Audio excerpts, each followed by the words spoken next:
Hello, my beautiful people. I hope everyone is doing well today. I am back with some streaming content.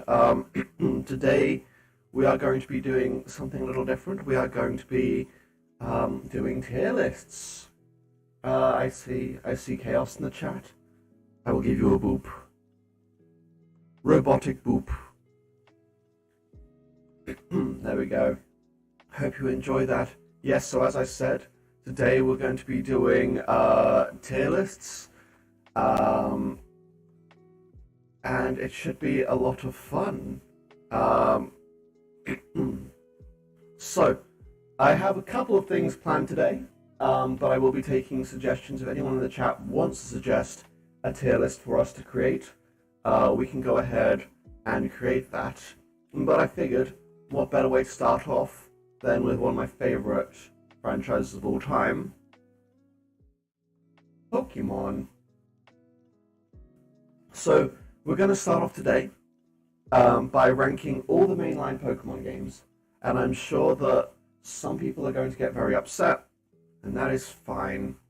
What I am going to do is I am going to go ahead and add another row to this.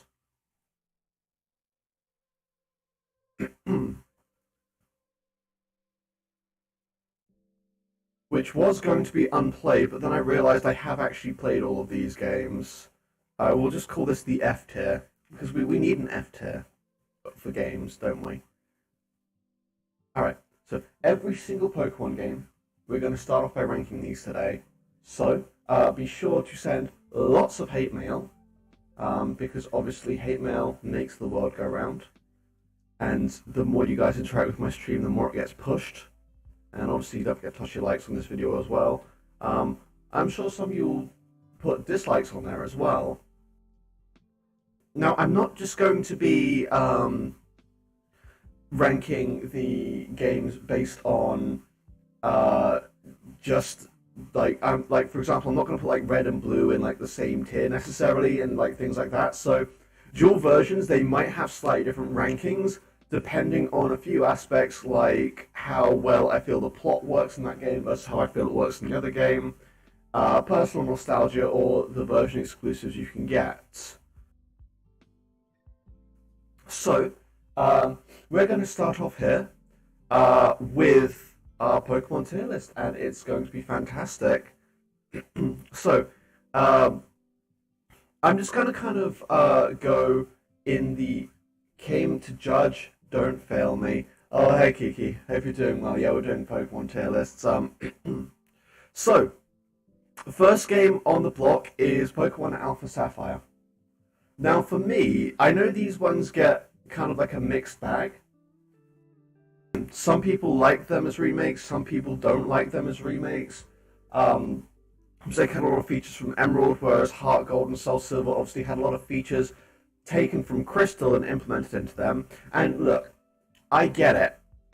I personally would have liked some of the features from Emerald to come back as well. Like, I would have liked the Battle Frontier to come back. But outside of that, I don't think there's much wrong with the games. The musical, the music, the remixes are great. I think it is missing a GBA sounds, as I recall. I don't think there's a GBA sounds in it.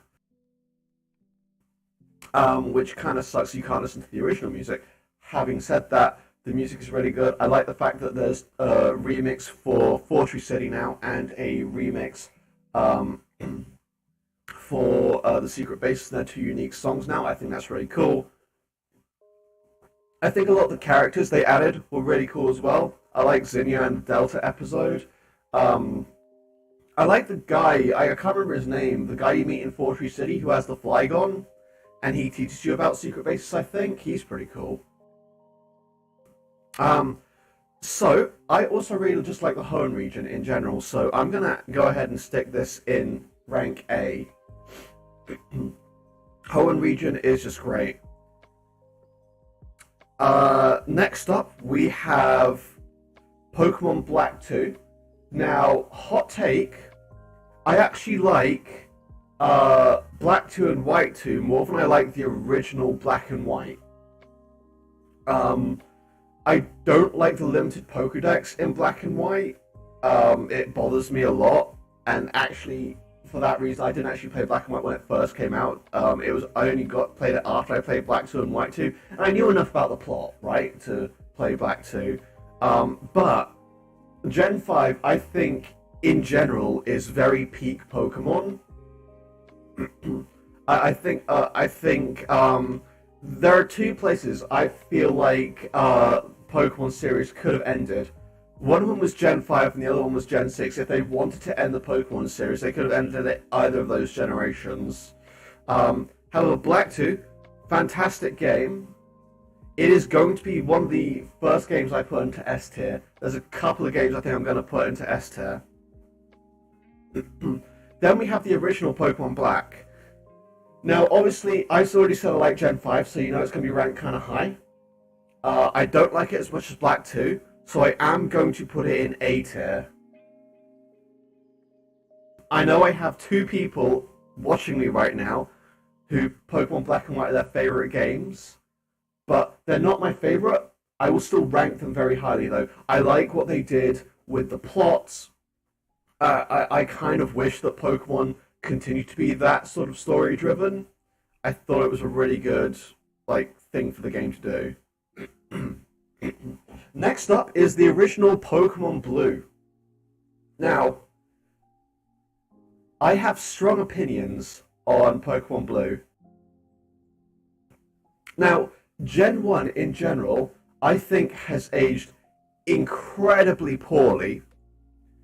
Having said that, Pokemon Blue has aged less poorly than Pokemon Red. I know people are going to tell me they're fundamentally the same game. However,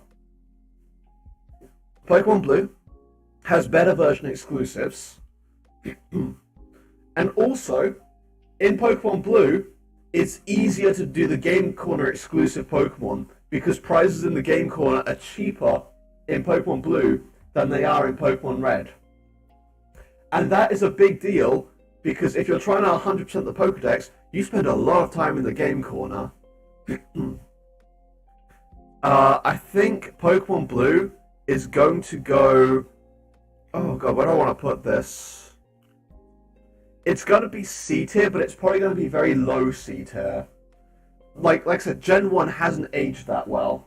I rank them quite low. Actually, you know what? D tier. But it's going to be high D tier. I might change this later on.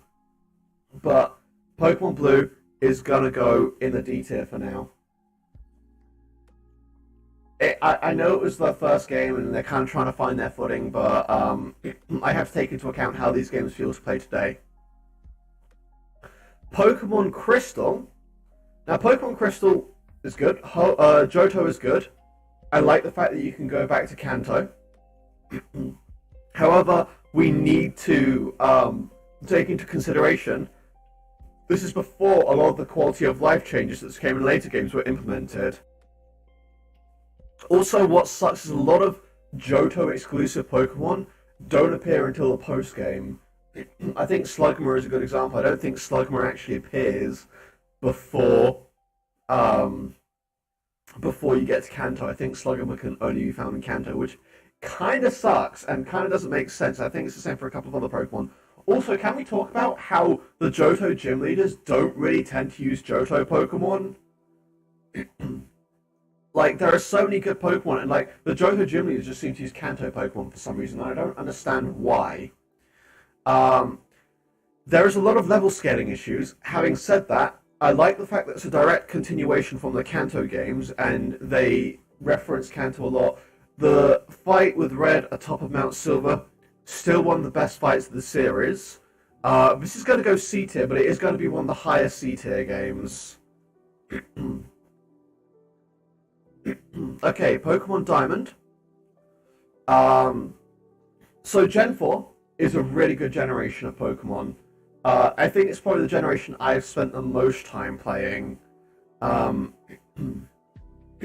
In terms of Palkia versus Dialga, I don't really have a preference. I think I prefer Dialga these days, mostly because I prefer its origin form that they introduced in Legends Arceus, which is not on this tier list, and neither of Scarlet and Violet. However, I will rank them as well at the end of this, just for the sake of completion.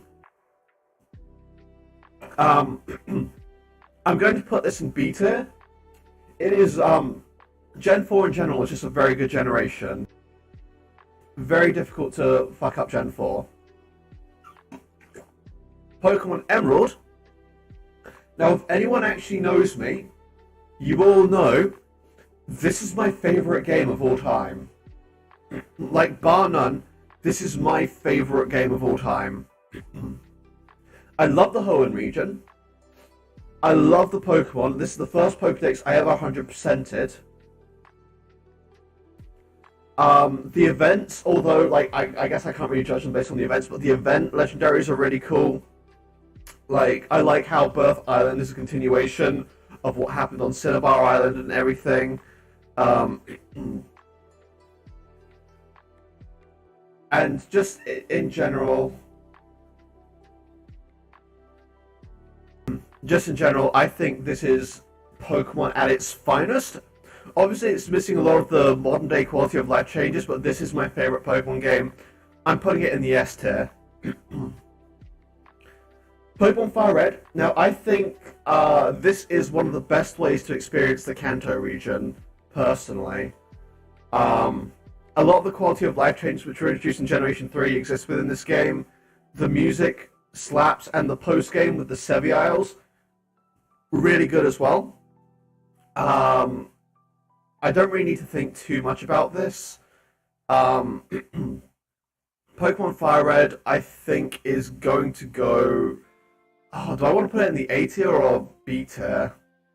You know, I think I'll put it in the B tier, but it'll go like high B tier. Okay, Pokemon Gold. Notice we've got Pokemon Crystal in C tier. Pokemon Gold was not as good. A lot of stuff was fixed in Crystal, but Pokemon Gold just suffers from a lot of the issues that Johto had without a lot of the quality of life changes that Crystal had. For that reason, that is going into the D tier. Do I want to put it higher? I'll put it lower than Blue. I'm going on to Heart Gold. Arguably the best way to, actually not even arguably, definitely the best way to play the Johto region if you ever want to play it. I really wish Nintendo would re-release this game because getting this game used is so difficult. Pokemon Heart Gold, I think, is going to go in the A tier. Easy.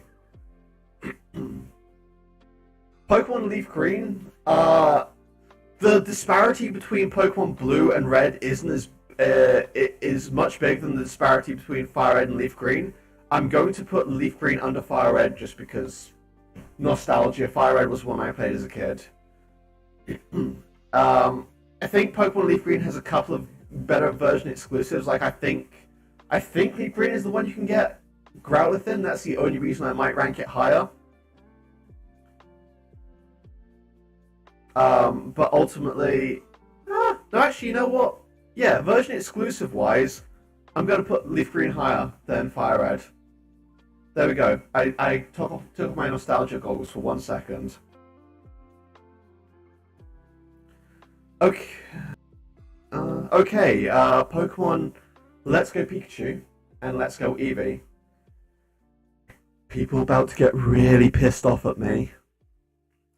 People about to get very pissed off at me.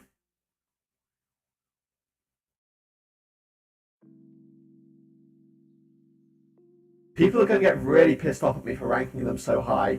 But let me explain myself. Now, obviously, I know this has the Pokemon Go catcher mechanics, which throw a lot of people off. But I think this is one of the biggest labor of loves in terms of revisiting Kanto ever. Obviously, it borrows a lot of mechanics from the Gen 1 games where it takes away abilities and things like that. But it's Gen 1, it implements Mega Evolutions. But it's also kind of like a continuation of the story. It's like it doesn't deny that the Gen 1 games happened. This is just what happened a few years after in an alternative universe, and I kind of like that it's a kind of retelling of the story. Partner Pikachu and Partner Eevee are great. Having like a really supercharged Pokemon is great, and obviously Partner Eevee and Partner Pikachu are really cute as well. I love them. And I feel like if this game had an option to play it like a normal Pokemon game, it would be one of the best ways to experience Kanto. It loses a few points because it doesn't have the Sevi Isles, but it's supposed to be faithful to the original Kanto games on Gen 1, and it was more so supposed to be a way that people who'd gotten back into the Pokemon franchise with Pokemon Go could like get back into the franchise very easily. And I think in many ways it succeeded in doing that. I personally had a lot of fun with it. I think the music in this game is brilliant. Like, the music is top-notch in this game. Some of the best Kanto remixes we've ever had. Visual style as well. I absolutely love the visual style in this game. I wish they would make another main series Pokemon game look like this. Because this game did it for me in terms of visual style. Also, Chase and Elaine, the protagonists of the game, just don't get enough love. Also, can we talk about how this is like the first game to have like Green/Leaf as a battleable trainer? That's awesome.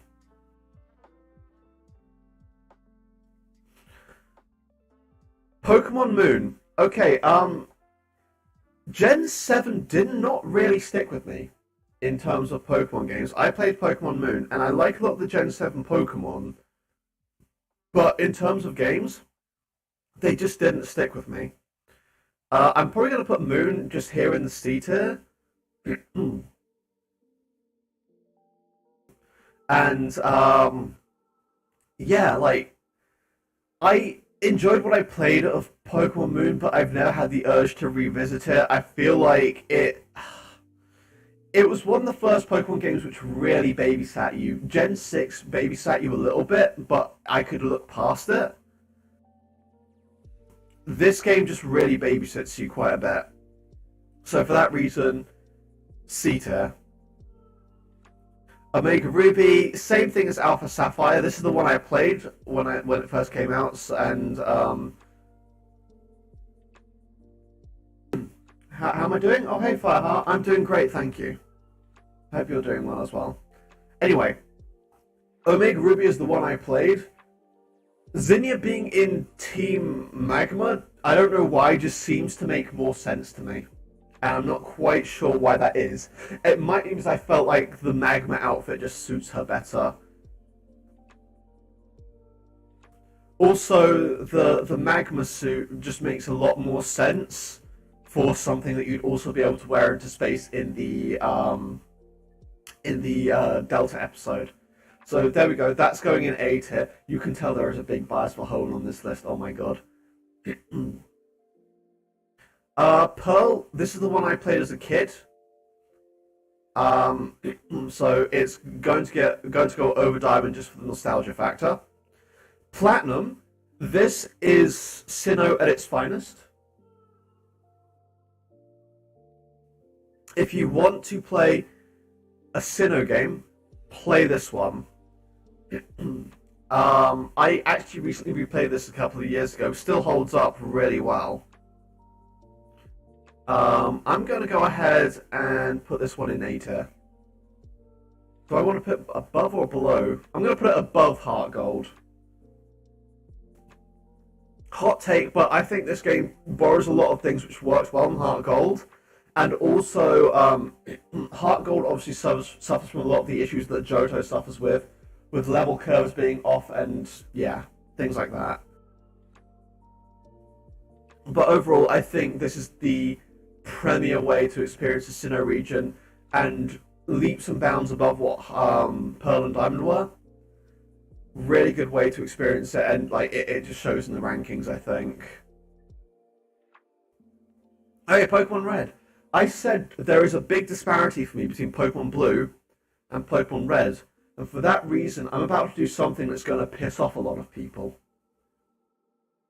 That is what I'm going to do. You cannot change my mind. Pokemon Blue is a better game than Pokemon Red. Pokemon Blue fixed a lot of the issues that Pokemon Red had, but ultimately, Kanto Gen 1 has aged horribly, so I have to rank them low. Like, Kanto as a region isn't too bad, like, you can see the other Kanto games rank higher, but Pokemon Red just has not aged well at all. Version exclusives are worst. Game Corner, which you have to spend a lot of time on in this game, worse. Alright, Ruby and Sapphire version. Yeah, I think these just go into A for me. Did I play Would You Rather? I've played it before.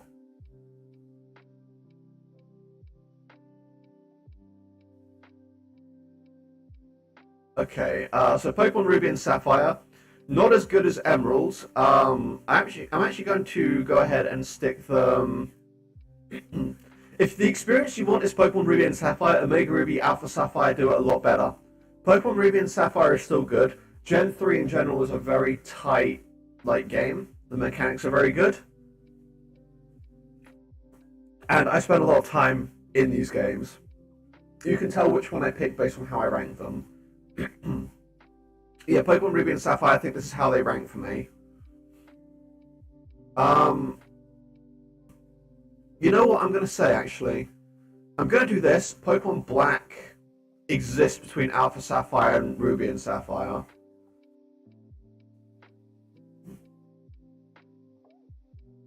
Alright, Pokemon Silver. I think that's going to go...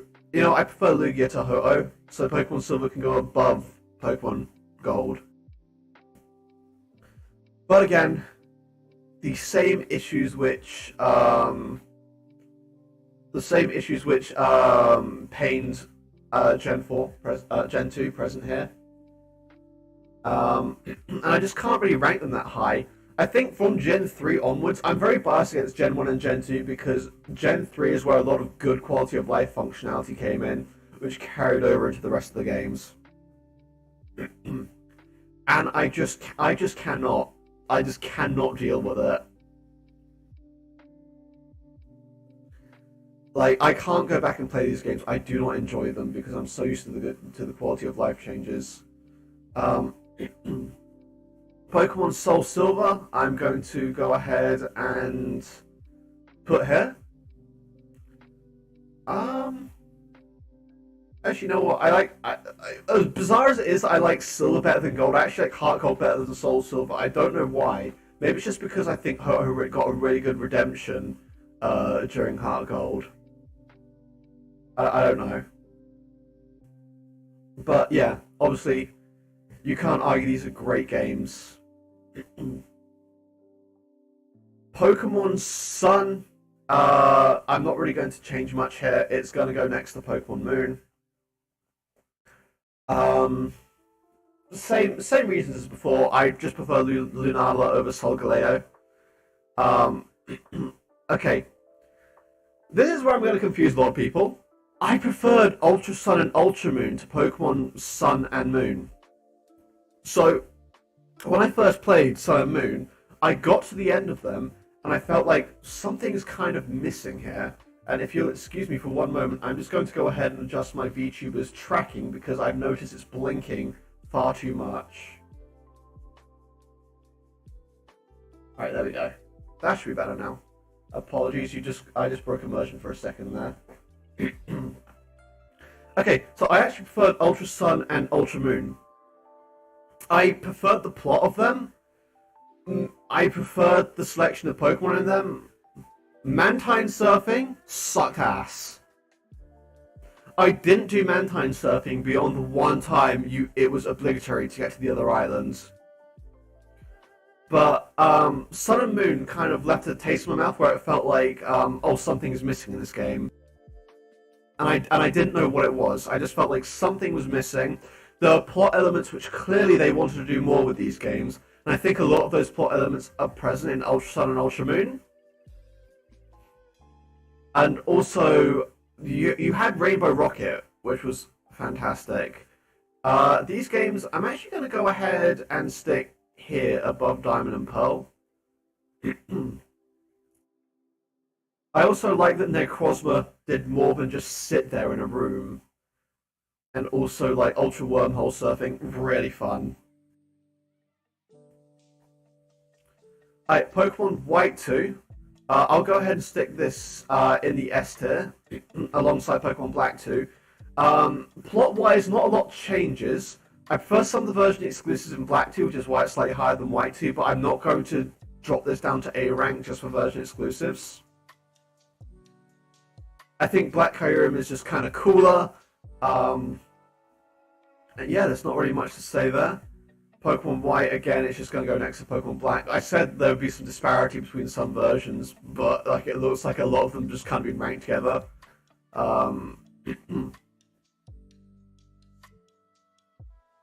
Okay, Pokemon X. This is where I'm going to turn a lot of heads. This is where a lot of people are going to think I'm batshit insane, and you know what?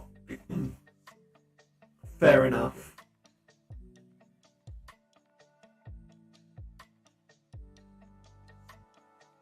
These games are high B tier for me. I debated dropping them into A tier, but I think high B tier just works better. Possibly A tier material, I'm not 100% sure. So let me explain myself. Now, I think it's very obvious that Game Freak were hoping, that developers were hoping they were going to be able to make a Pokemon Z version. Which a lot of the concepts of Pokemon Z I thought were brought into Gen 7, you know, obviously finding the Zygarde cells. I think that was going to be a plot element in Pokemon Z. And the Ultimate Weapon, it just makes more sense if it the stream's kind of lagging for you. I'm not dropping any frames, and my stream input seems to be like completely fine. So I think it might be your side.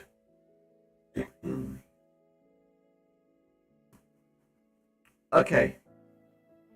Maybe try reloading or trying at a different quality or something. Alright, so anyway. Pokemon X and Pokemon Y. I think it makes sense if a Pokemon Z came, because the Ultimate Weapon makes sense if it uses both Xerneas and Yveltal, right? Because Yveltal destroys life and Xerneas creates life, which explains how Flabebe came back to life when AZ used the Ultimate Weapon.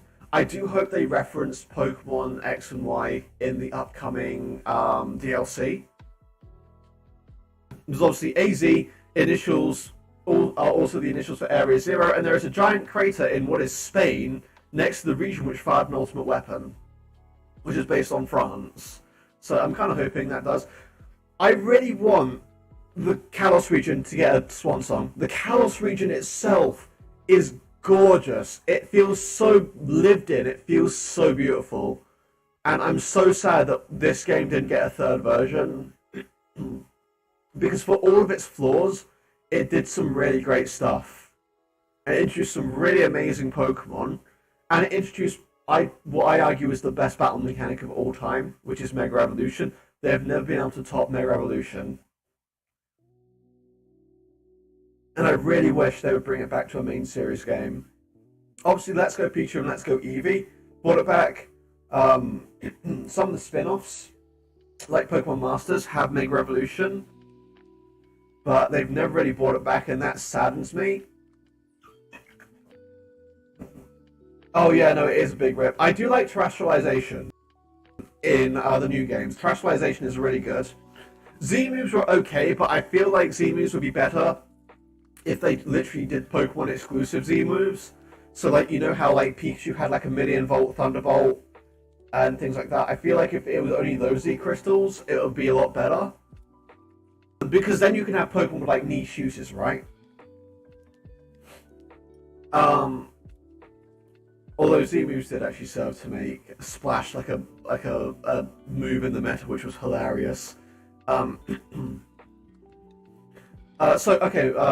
Mini tier list. My ranking of battle mechanics: Mega Evolution, Terrestrialization, Z moves, and then Dynamax. That's how I rank them all. I feel like Dynamax would have been better if they'd stuck with the Gigantamax forms, had them normal sized, and made them Mega Evolutions.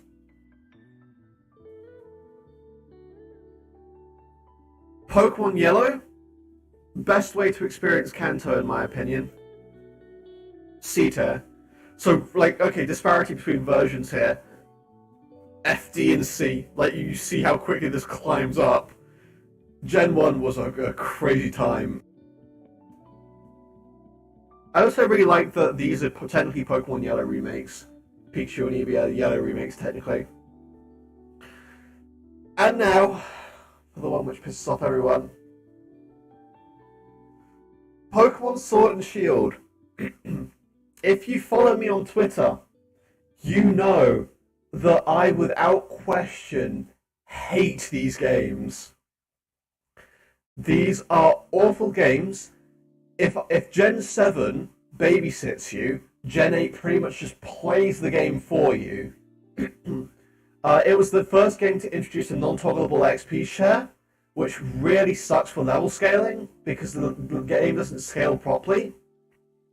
Dynamax and Gigantamax is just a very poorly thought out battle gimmick, where the only real way to counter a Dynamax is with another Dynamax.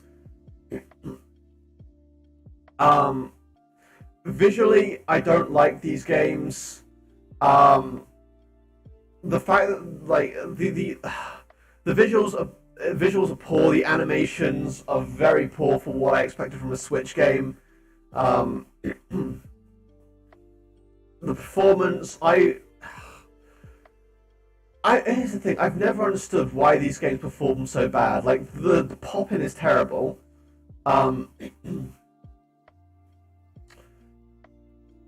Then you had Zacian, who actually just broke the meta completely with Behemoth Blades. I do like, the one thing I will give this game saving graces is I really like the idea of version exclusive gym leaders and things like that. I thought that was a really cool idea, and it is something I wouldn't mind them, like, bringing back. Because, like, I think that's a better way to justify, because right now the version exclusive differences tend to be the box legendary and a few Pokemon. This game gave you more of a genuine reason to pick different games. Also, I don't know what their names are, the fucking Sword and Shield guys, like, in the post-game, who had the fucking terrible haircuts. Horrible characters.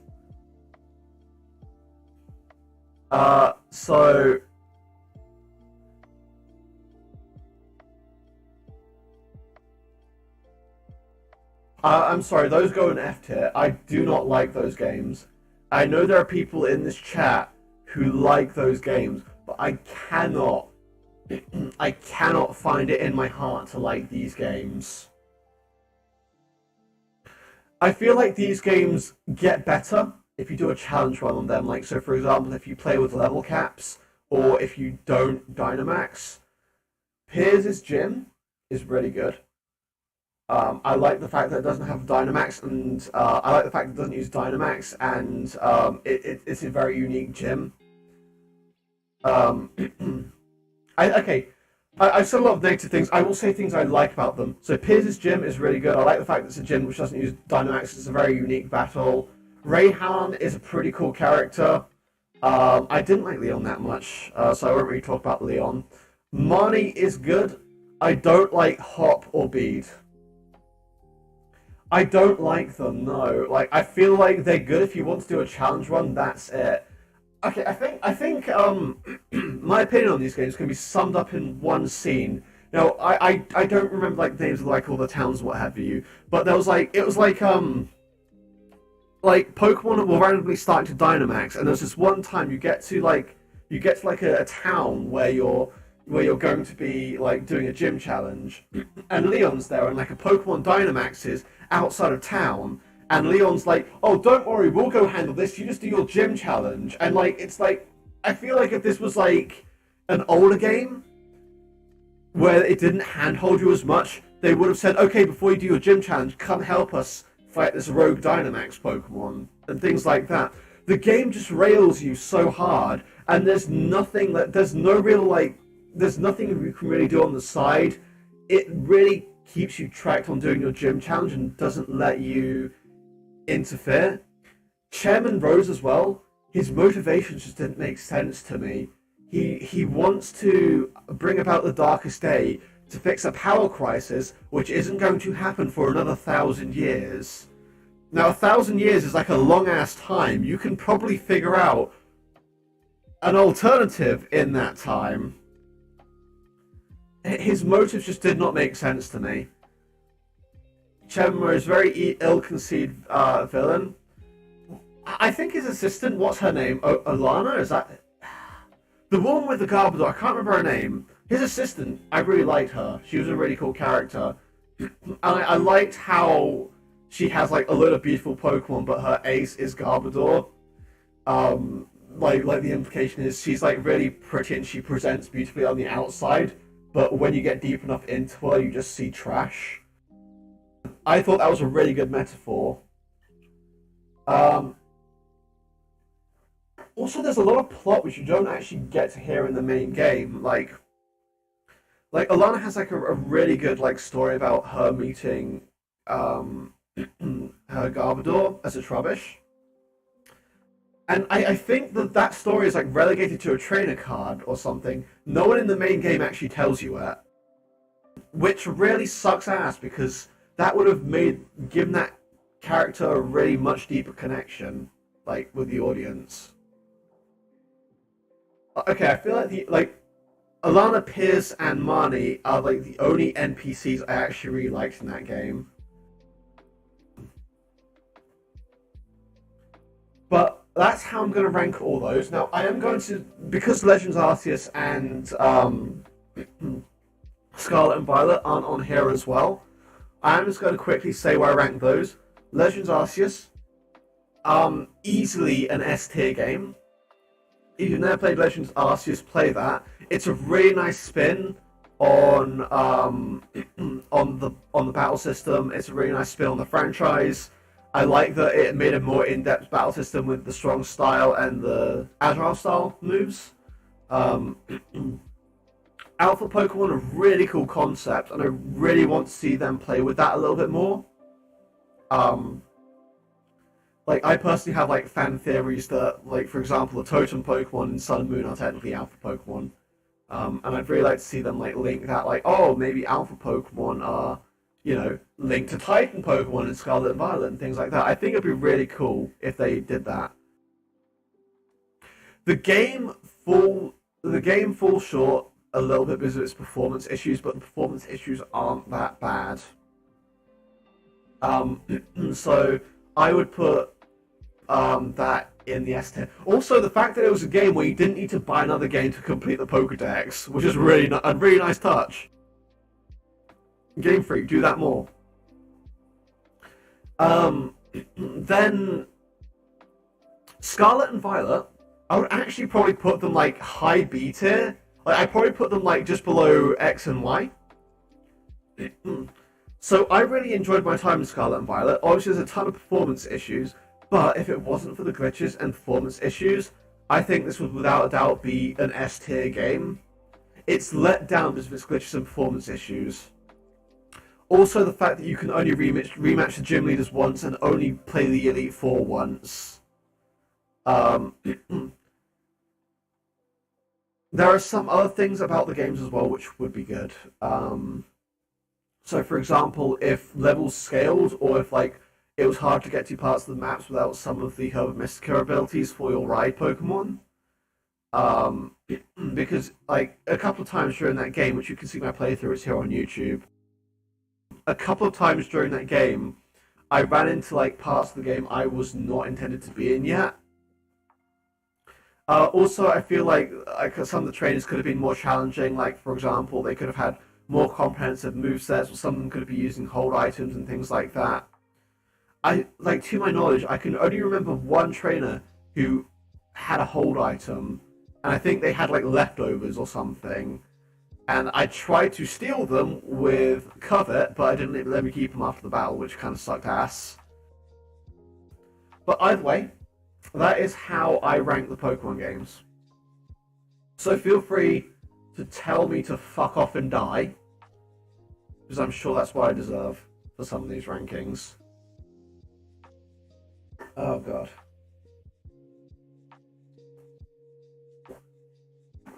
Sorry, just taking a big sip of drink.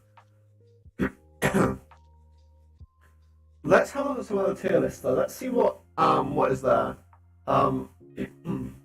We can probably do like one or two more tier lists.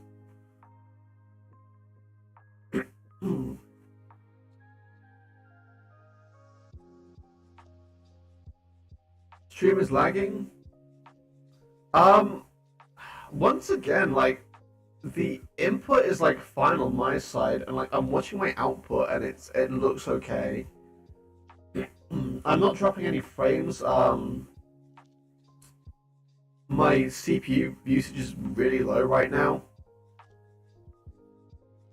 It might be because you're on a phone. What other tier list should we do? I'm down for some suggestions if anyone's got. Let's have a look at some categories actually.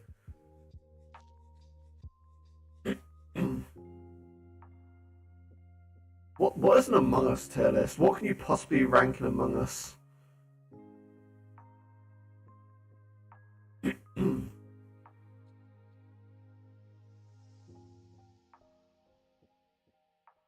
You can make an emoji tier list. I can make a Spain tier list.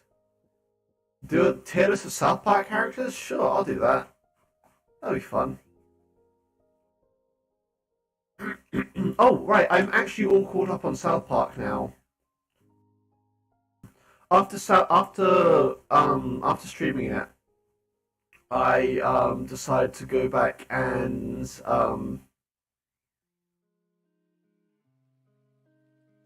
what is this? Hang on, let me find one which actually just has like A, B.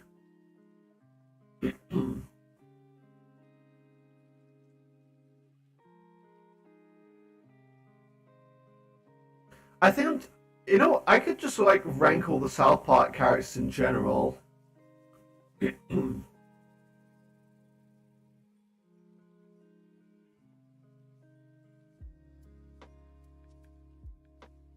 All right.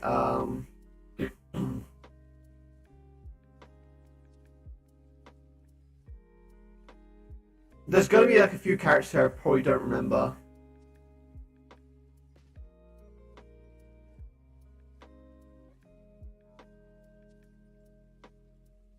Oh no, I didn't mean to do that. Let me make that D again. Let me make that and add a row below. This is going to be F. And I feel like Buddy's like that's not gonna be a very long one.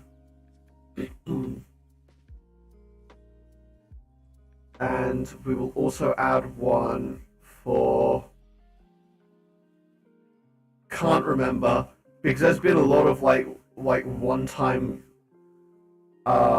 there's been a lot of like one-time characters or characters who just haven't appeared in the show in years.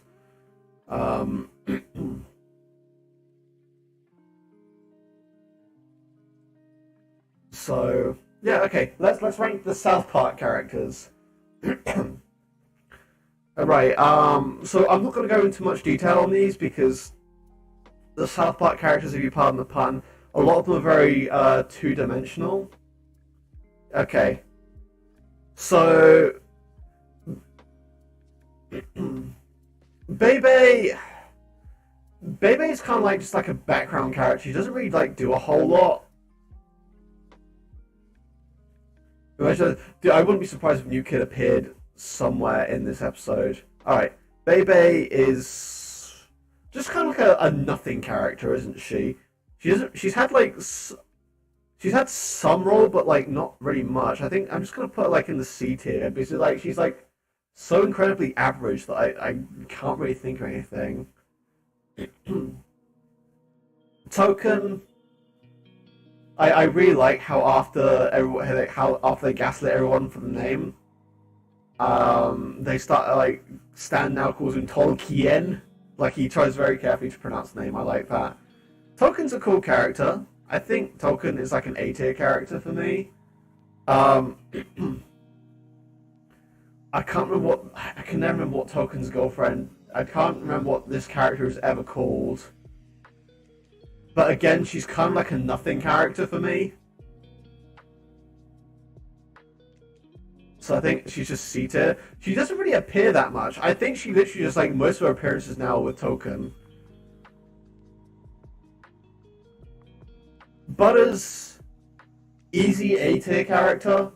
Butters is amazing. I think Butters is better than Token. Kenny, S tier character. Everyone loves Kenny. He is so underutilized in the new episodes, and I think they even point that out. But I do like Kenny. Tweak.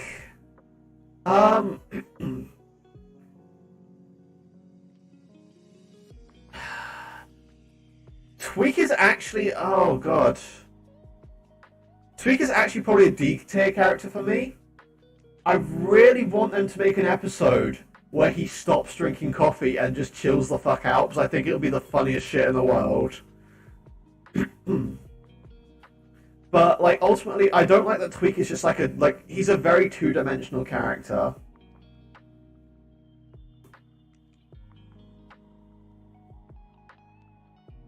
Clyde... Oh, God, where do I want to put Clyde? Clyde is high C tier, which I think is good because he's right next to his girlfriend. Clyde is, again, like, Clyde features a lot more in the series than, like, say, Bebe, for example. But he is, again, a very, like, a nothing burger. Like, he's just, like a very white bread character who is a little bit dumb. He doesn't really have any, like, outstanding personality traits. Stan, I think, is one of my favorite of the main four behind Kenny. I think he's easy A tier.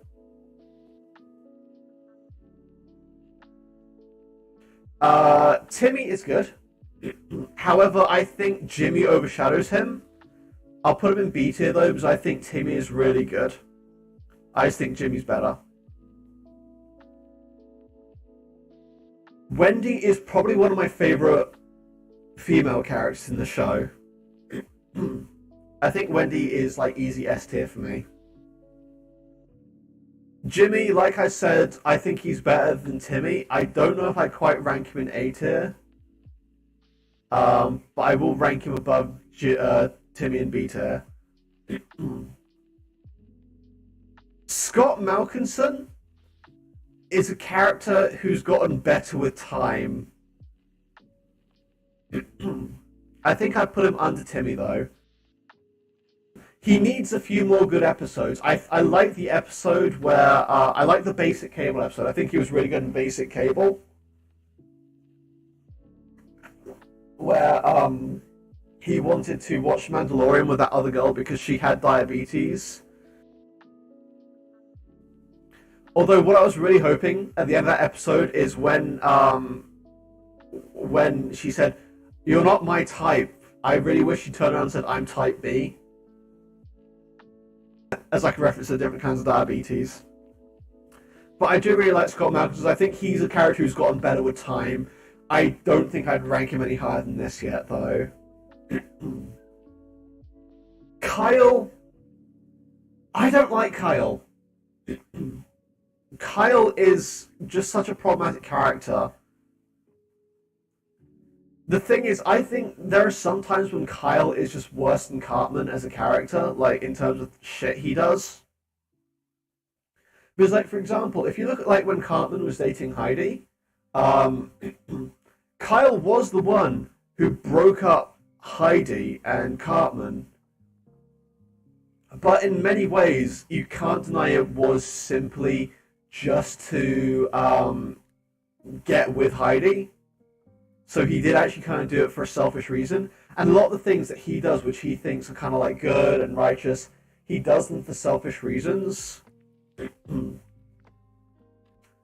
I think Kyle's a character who gets away with quite a lot. Like, obviously, he's like the butt of a lot of jokes. He is antagonized a lot by Cartman, but outside of that, he doesn't really get a lot in the way of punishment. Cartman is an A tier character. Cartman is literally like kind of like the face of the show. Not as good as Stan. I think Stan's just a better character overall, but Cartman is pretty much like the face of the show. And like South Park just would not be South Park without Cartman. You could probably, like, the show has proven you can drop Kenny for an entire season, and South Park will still be South Park. Stan and Kyle are very interchangeable. You could probably drop either of them, and the show would still be good. In fact, I think there was one time they wanted to kill off Kyle because he was too similar to Stan. Heidi... Okay, next up, Heidi. Heidi is a character who got really good after she stopped being a background character. I think her dating Cartman really made her character shine. She's not really been seen much afterwards, but I think her time as a character in the spotlight, dating Cartman, really made her one of my favorite characters. I think I'm going to put her... You know, I'm going to put her above Cartman. Craig wasn't in a lot of episodes too. I mean, Craig appeared in more episodes recently, but he's kind of like the same as Clyde, where he's kind of like a very two-dimensional character. So I'm going to rank him next to Clyde. Actually, I'll probably rank him a little higher than Clyde. Because at least with Craig, they introduced the relationship with Butters, and with Tweak, and they made him and Tweak like some of the first like openly gay kids on the show. And also what I like is that they break the stereotype of non-heteronormative, non-heterosexual characters. And like they're not characters who, because obviously you see like Mr. Garrison and Mr. Slave, and they're characters who I don't want to say present, who take on very big stereotypes as someone who's presented as outwardly gay. And I like that with Clyde and Tweak, they didn't really change them much. Craig and Tweak, yeah. Yeah. Alright, this is one of Kenny's siblings who doesn't really appear that much. Like, he's not a very nothing burger character, but the difference is I don't think he's actually ever really contributed in any meaningful way to the show. I think he just exists to exist. He's a character that you could just chop out the show completely, and it would not matter. Red, again, she's a very nothing, but you know what I'm realizing when doing this tier list? A lot of the girls in the show are just nothing but characters. Has Red actually appeared in the show in any meaningful way? I think she has in a few of the episodes which are more girl-centric, but ultimately she kind of just exists to be there for like Wendy. So low D tier. I was debating F tier. Jason White, you know what? They killed him off, and I didn't even realize he was the White's kid until they killed him off. He's easily just F tier character. I don't think he's ever had any relevance outside of being killed off. His parents are more relevant to the show than he is. I don't know who this kid is. I think he might have been from the Tourette's episode, but I only really remember a couple of the kids from the Tourette's episode, so this is going in the can't remember tier.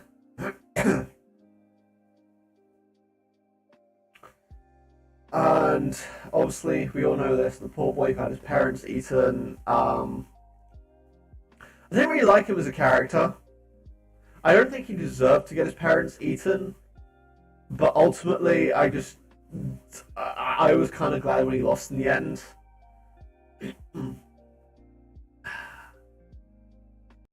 Again, we have another very nothing burger character who I can't remember. I can't remember who this is. I feel like it's somebody's sibling, but I don't know.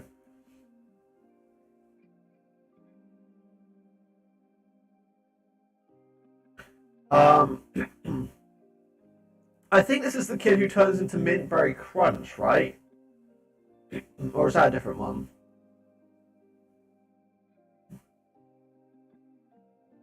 Yeah, this is the Mint Berry Crunch kid who. Yeah, no, he's easy F tier. He is easy F tier. I think he has like a role in the DLC of Fractured Butthole, but like he hasn't really like made much of an impact in the show. We have Timmy again for some reason. I don't know why there is a second Timmy here. I guess the person who made this tier list just put him in twice without realizing. I'm noticing as well there's like two Ikes. Bradley is his name. Okay, I didn't even know his name. Oh, I know this kid. I don't remember his name, but he was Kyle's friend, and he appeared in the Yelp review one. Again, a very nothing burger character, but at least the episode that he was featured prominently in, he had a good like plot line. I'll give him high C tier. This kid can't remember. This kid can't remember. I feel like he was in the movie. This is the mole from the movie. This is the mole. I remember the mole. Mole's pretty good, but it's just because he was walking Les Miserables reference. Oh, Kevin, that's the Star Trek kid, isn't he? Oh yeah, no, I remember him now. Um, yeah. Okay, he's going from can't remember to F because he literally exists to like drop a nerdy reference in the show. I don't think he's ever had any relevance beyond that.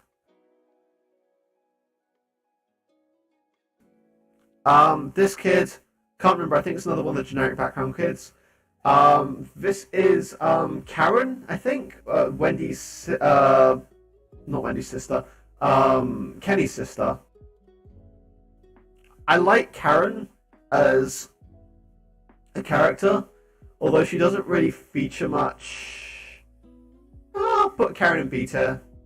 She actually like gives Kenny a lot of the motivation. I like the connection that Kenny and Karen share. Like the episode where Kenny goes to work for Shitty Walk. Oh my god, the City Walk, and just to get his sister something nice. Pip, I'm gonna put Pip in low C tier. He's not as much of a nothing burger character. Although I kind of, it sucks that he hasn't really appeared. I think he got killed off in an episode, and like his role was ultimately superseded by Buzz in terms of like the role he played in the show. But I think he was very good. He was a very good early series character, so he gets an honorary C tier. I think if he was still in the show, he'd be higher. Mimsy, I like Mimsy. Mimsy is funny. I would probably rank him kind of like here. Or actually, here. I think Bebe just ekes out slightly over Mimsy. It's another can't remember kid. Nathan, I don't like Nathan as much as Mimsy. I think Nathan is a D tier for me. More nothing burger. A very hollow character who doesn't really have much in the show. I think I'll rank her here actually. I think I'll rank her just below Red. This is the one. Oh god, I've got the hiccups. I'm sorry. This is one of the kids from the Tourette's episode. I like that episode. I like this character. I'm going to give him. I'm put him above Pip. Oh my god, I've got horrible hiccups. I'm sorry. Hang on, let me just drink some water quickly.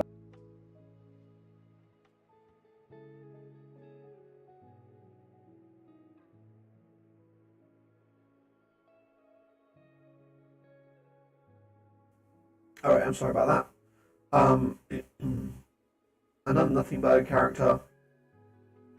This is the guy from the movie. I remember he was kind of Wendy's love interest for a while. I don't really remember his name. He was good in the movie though. I'll put him at low B. He hasn't really appeared outside the movie, I don't think. Let's see, Nothing Burger character. I don't remember. I don't remember. This is one of the girls who just hasn't really done anything in the show. This is the... Oh my god, I've still got the hiccups. Oh my god, this is horrible. This is the other diabetes girl. I really like her. I want her to feature more in the show because I really liked her. I think she's better than Scott Malkinson as a representation of a character with a chronic illness. Oh my god.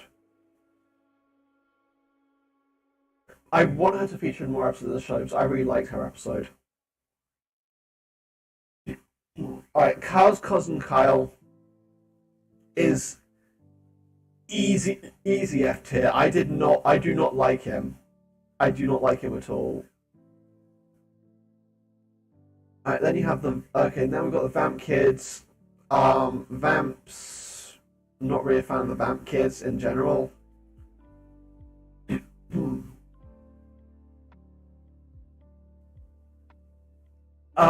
This is... I can't remember her name.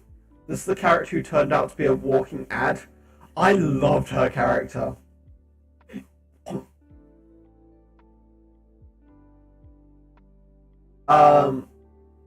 Alright, we have, I think this is our first adult, isn't it?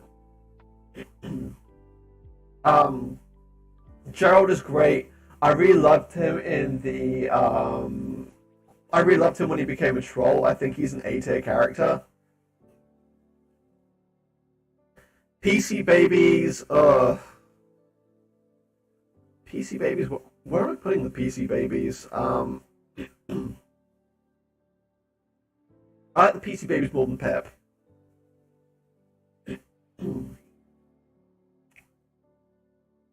I don't remember this kid's name. He kind of exists to be like with he pretty much just exists with Butters. The only good appearance he had was the Simpsons did it thing. So I'll put him there just because I love that reference. Don't remember. Vice Principal Strongwoman. I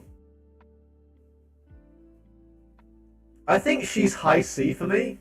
I like Strongwoman. But she pretty much just exists because PC Principal exists. We've got Sheila. I'm sorry, I just don't like Sheila at all.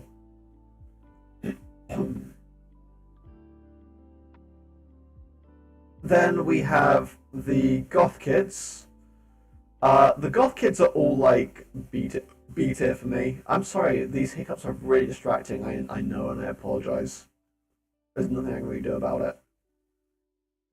So I'm just going to silently rank all the Goth Kids quickly. Well, I hope these... While I hold my breath.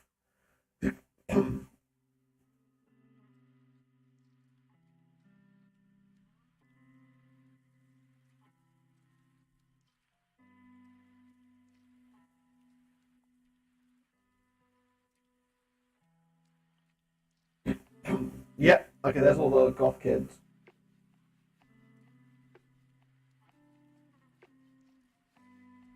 Okay, there's all the Goth Kids ranked. PC Principal. I love PC Principal. S tier, easy S tier character for me. I know a lot of people don't like him. I fucking love him. Ike, another S tier character. I think Ike is great. Ike is easily the best Broflovski. Shelly, I hate Shelly because her character has had no evolution since her inception in the show. Like, Shelly has had the same shtick since the beginning of the show. She exists just to call Stan a turd.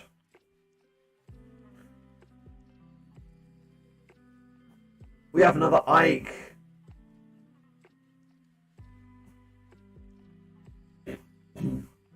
I like when they introduce Ike as Canadian, yeah. This is one of the mothers. I can't really remember who she is. I can't remember whose mother she is. Yeah, Craig's mum, that's it, yeah. Doesn't really impact the show very much. High dear tip because she is Bush.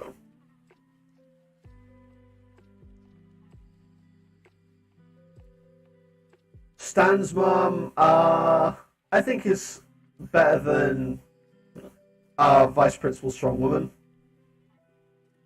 Alright, we've got another nothing character here. Leanne. Oh god. So Leanne, like, fluctuates. Sometimes she's a good character, sometimes she's not as good. I'm going to put her low B tier. Just because I like her as a character outside of Eric's mother. Randy, I've said this before, Randy is my favorite. Randy is one of my favorite South Park characters.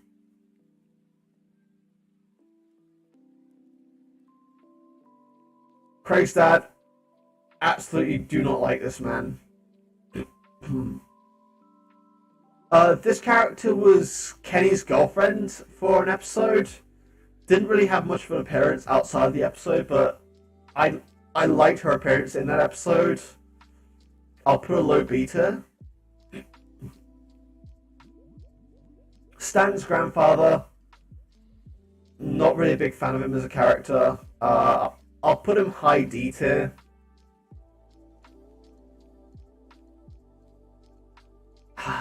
This another can't remember. Token's mum doesn't really have much going for her. She doesn't actually really do anything. Mr. Garrison, oh god.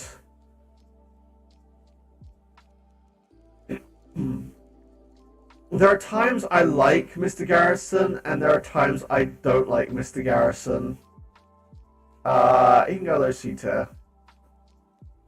Jimmy's father was with the red jacket. Oh yeah, that is Jimmy's father, isn't it?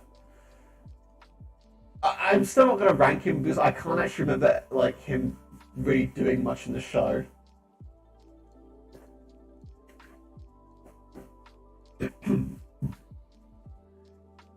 This is Craig's mum, isn't it? Absolutely hated her. Absolutely hate her as a character.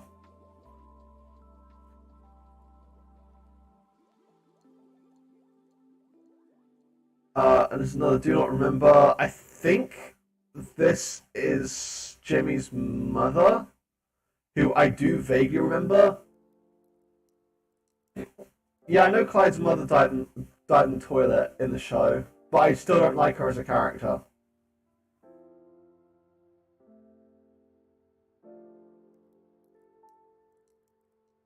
And yeah, I think this is Jimmy's mum. The only real appearance I can remember of Jimmy's mum was when Jimmy had void rage, and he hit his mother and his girlfriend, which I guess she can go in like the low C tier. I don't dislike her, but I don't really have any strong opinions one way or the other.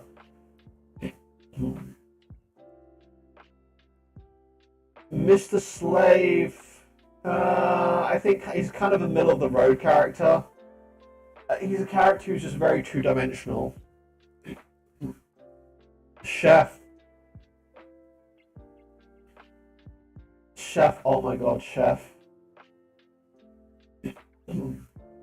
Chef had. It was so unfortunate that Chef had to leave the show. He was easily one of the best characters. You know what? I think he goes here. I think he goes here between Butters and Token. Chef, absolutely fantastic character, who I only grew to appreciate more as I got older. Butters' dad. I don't like this character. You said this was Craig's dad. Clyde's father. I don't really remember him appearing much at all. I'm just gonna put him in the can't remember. I can't remember who this is. I think this is the top bitch from the Hummel episode. I actually did not like her at all. She's going in the F tier. Butters' mother, again. Butters' dad and mother literally just exist to ground Butters. Token's dad. I like that Token's dad now has his own weed farm. I think he's starting to get a lot better as a character. He can go in low B.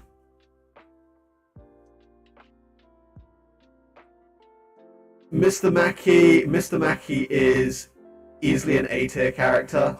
Let's be honest. Big Gael, he peaked in the movie. He has not been as good since the movie. He peaked in the movie, and for that reason, I'm going to give him high C. But his character has just done nothing since then.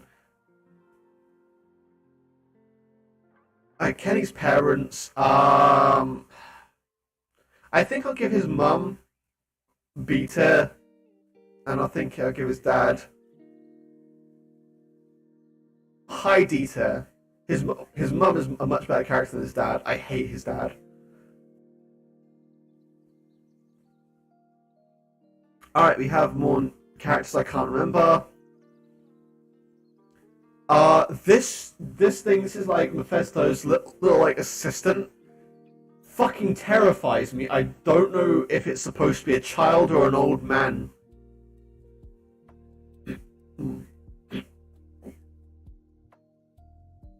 Mr. Tweak.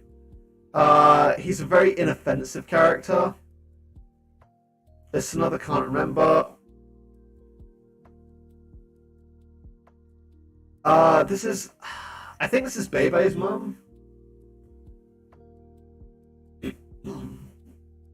Is it supposed to be his son? I thought his son was like Kevin. It's not a very inoffensive character.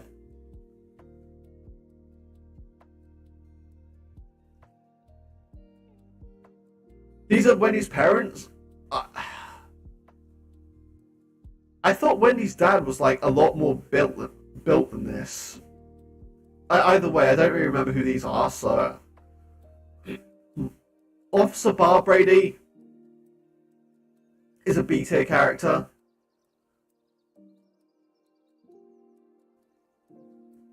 Ned... I think Ned is B tier. I'll probably put him just below Tolkien's dad. Can't remember character. Mephisto. I like Mephisto. I'm glad the show is starting to use him a lot more.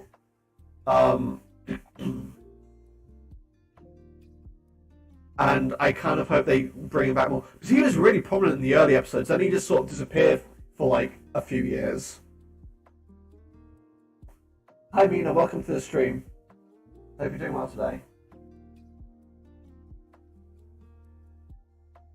I really hope they do more with Mephisto. I love him. Another can't remember. Jimmy, great character. Better than Ned. I'm gonna say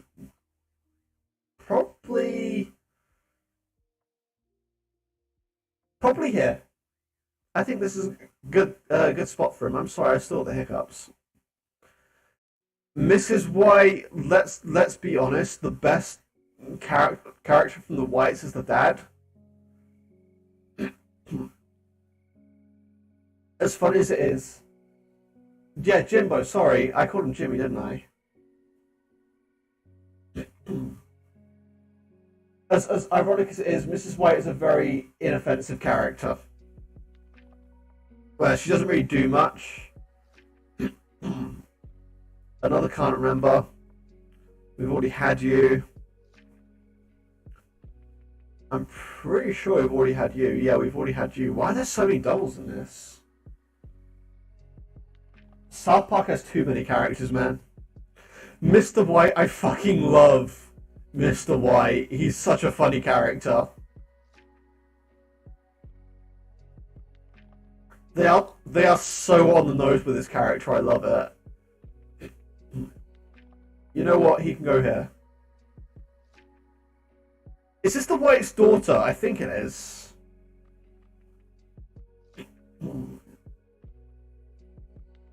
I think she's kind of like high C tier. She kind of exists like in a weird place where she supports her dad, but is just still better than her mum.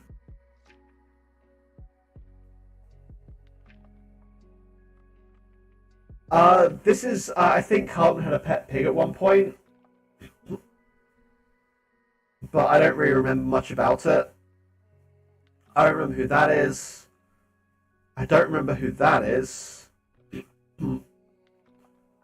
I don't know what, is it the possum? Is it the rat? I'm not sure what's going on there.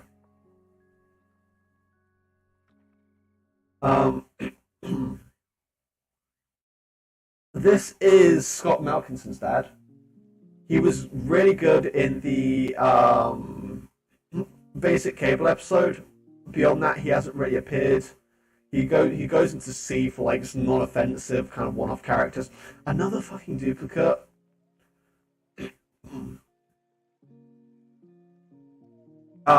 This is Stan's dog. Didn't really make an impact on me. Same with the cat. That's Cartman's cat, who I don't think he has anymore. Obviously, after they kind of like I don't know that Barbara's been pushed so far into the back, but I do like the new police a little bit more.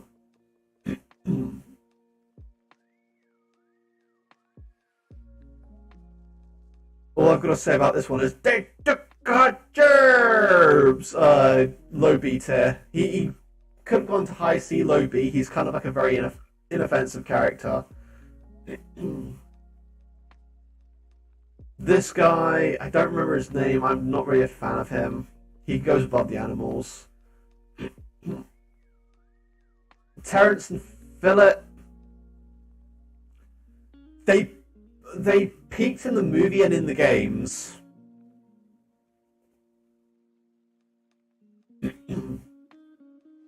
I think they're supposed to kind of parody the Chuckle Brothers.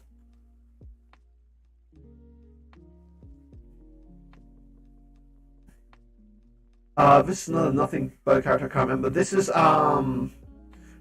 the Raisin Girl that Butters thought was his girlfriend. I really enjoyed this character. I think I'll put her in low B. The teens, I don't really care for the teens that much. Another Raisin Girl. I don't really remember this one, so low C. The Raisin Girls are funny, but I don't really remember the individual characters. All I remember is like this one, which was Butters' girlfriend for the episode.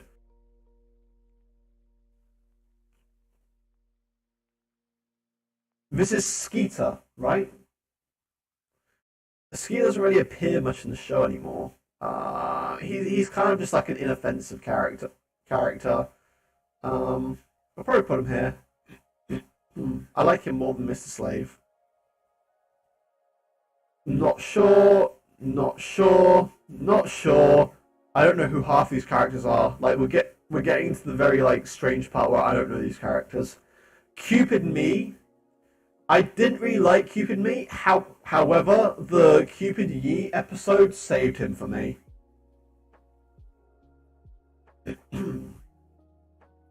Another I can't remember character. Now this, I think this is Wendy's dad, right?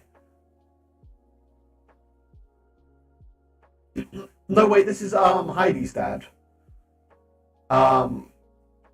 Again, he's a very inoffensive character. After Heidi stopped being a character, he kind of went off into the background too. I think I put him about here. I'm not sure who this is. We've already had you. Oh, this is Wendy's father? Hang on. Who's Wendy dad South Park? Hang on. No, that's not Heidi dad Heidi's dad South Park. Yeah, no, that's Heidi's dad. That's Tom's Turner. I've just googled it. This is Heidi's father. This is Wendy's father. A Nothing Burger character. Nothing Burger character. Can't remember. I was so sad when this teacher died. I was so sad they killed off this teacher. I really loved her.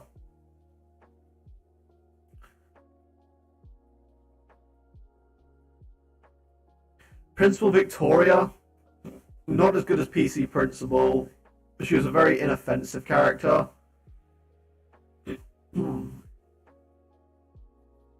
Not sure who this is.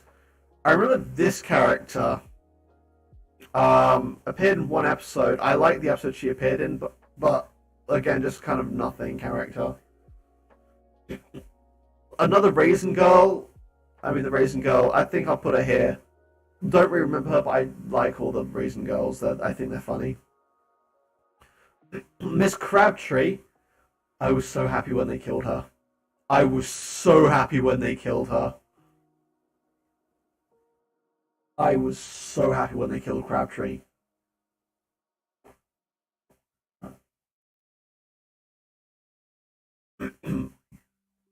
This is a kid who had no friends on Facebook. There's a good reason for that. I hated him.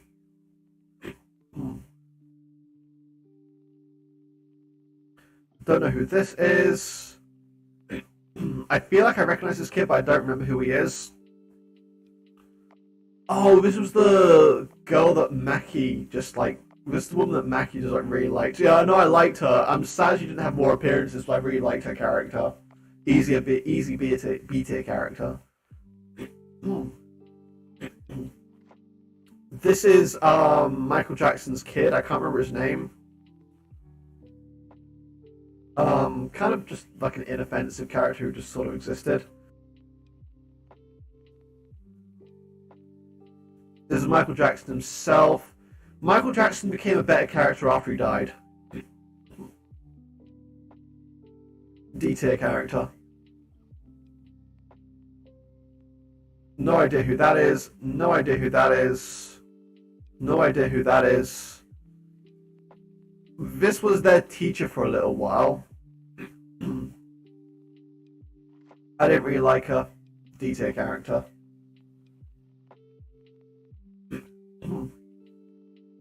This is one of the Vamp girls, isn't it? I remember her from the Edgar Allan Poe episode.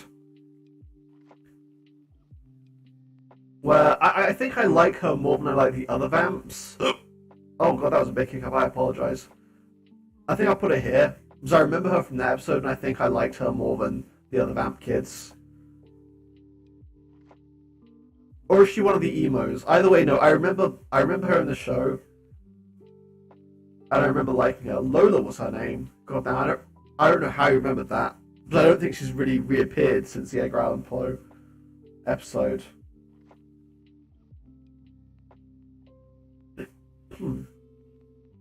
There's another character I can't remember. There's a lot of characters in this game I just can't remember.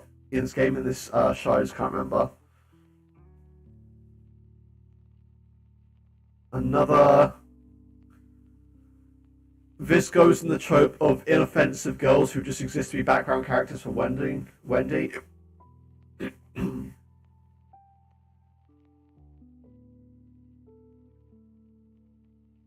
Lotus one with the green shirt. Oh, okay. This is, I can't remember his name, but he's one of the toddlers. I think he's like one of my favorite toddler characters. Not as good as Ike, but good enough to be in low B tier. Again, goes in with the girls who just exist as background characters for Wendy. Wendy has a lot of characters there's a lot of characters in the show who just exist to be background characters for Wendy.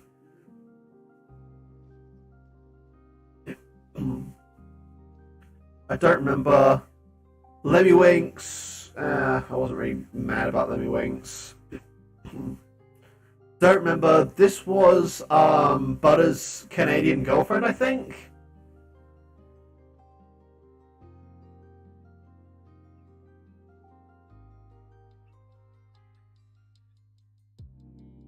Which one is this then? Okay. Oh, Craig's guinea pig then. I won't move it. So yeah, I remember this was Butter's girlfriend from the episode where a bunch of Canadians came to South Park. I liked her character. I think she goes like high C tier.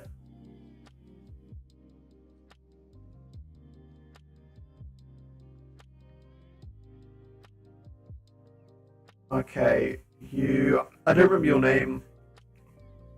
I remember not really liking you as a character. The Photoshop song was great, but otherwise, like, you are kind of like very middle of the road for me.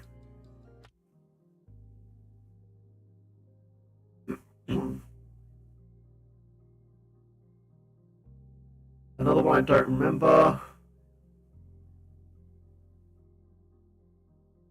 Who is this character? Haven't we ranked you before? Aren't you what one of? Oh no. Who are you? I don't remember it. I don't remember this character. That's the Imagination Land guy. I don't like him. I think he goes kind of here.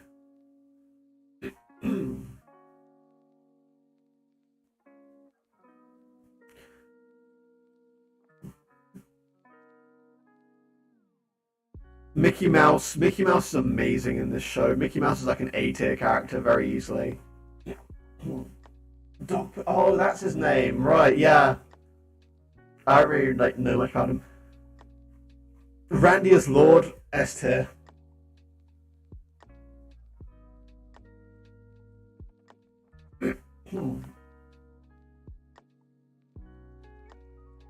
Starvin Marvin. Starvin Marvin was good when he was in the show.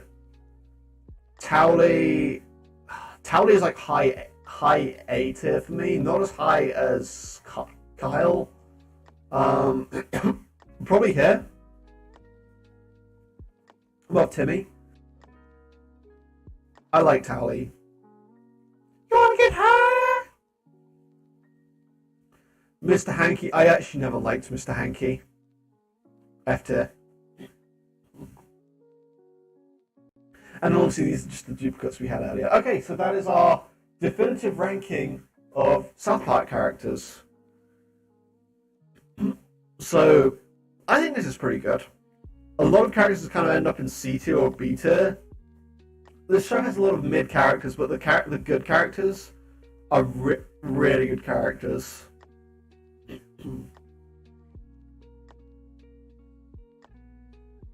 Okay, I'm going to take a quick 5-minute breather before we carry on with another tier list, because I feel like I need some throat medicines. I've been talking a lot during this stream. So I will be right back.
Hi, we're back. Thank you for the little break there. My throat was actually in agony. I'm probably going to take it a little bit easier with the speech for the second part of the stream, just because I don't really want to just destroy my throat any more than I already have. I got work tonight, so you know I gotta be careful.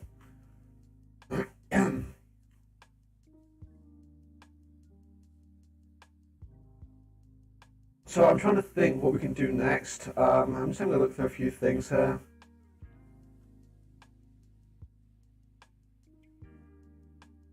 I'm down for any more suggestions if anyone has them. I have a couple of things I might do.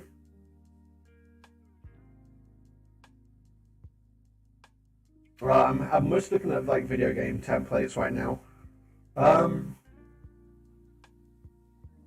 You know what would be fun?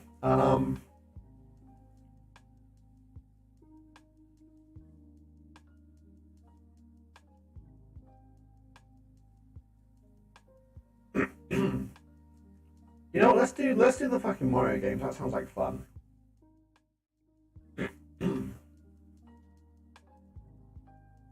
Right, how far up does this one have the Mario games too? Alright, it's got up to Odyssey at the very least, so you know, this is a good one. Let's change this to an F.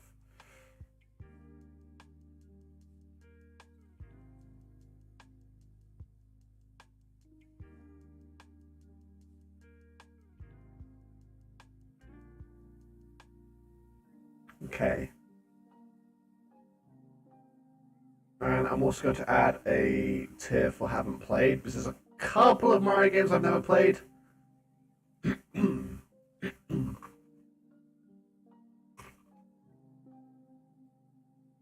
Okay, so I'm going to start with Super Mario Maker. Pretty good game. It was a little bit underwhelming for me because I spent a few years doing Super Mario World ROM hacking. Did I play the Mario 30th Anniversary? You mean the All Stars collection? Yeah, I've got that. I actually streamed the entirety of Mario 64 on it. Yeah, no, I own that. Yeah. Super Mario Maker, good game. A little bit underwhelming for me because I had been doing Super Mario World ROM hacking for a long time, and the level editor wasn't nearly as sophisticated as Super Mario World ROM hacking had gotten. Having said that, I think it's a good way for the masses to be able to make Mario levels.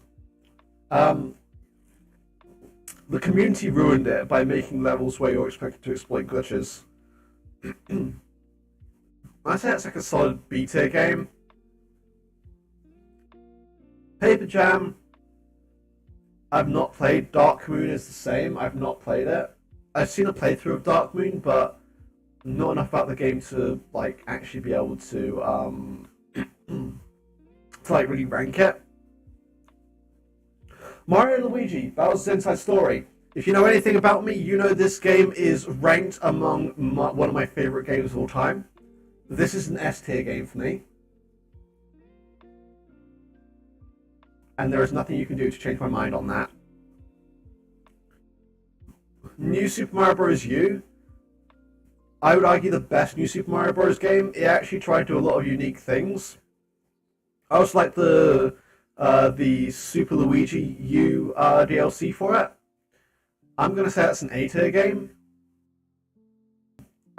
It's probably gonna be quite low A tier by the end of this, but I still think it's a pretty good one. New Super Mario Bros. Wii is New Super Mario Bros. Let's do more of the same shit, so that's going low. The original New Super Mario Bros. Was a really good return to form for the series, because it had been like ages since we had a 2D platform, like an original 2D platform, and I thought this was really good. I played the shit out of this game when I was a kid. I used to start new save files and actually speedrun this game as a kid. I didn't like, you know, submit times or record it or anything, but I used to speedrun this game just for fun. And obviously I don't think I was playing a very optimal route, but I could still get through the game pretty quickly. I think I could clear the game in about half an hour. Super Mario Bros. 2, original NES version, I don't rank so high. GBA and SNES remakes a lot better. Um, I think this goes B tier, possibly C tier. I don't know. Mario Odyssey. Love this game. I love the movement in this game. The movement in this game is fantastic. Super Mario RPG, Legend of the Seven Stars. I didn't really care for it that much compared to the other RPGs.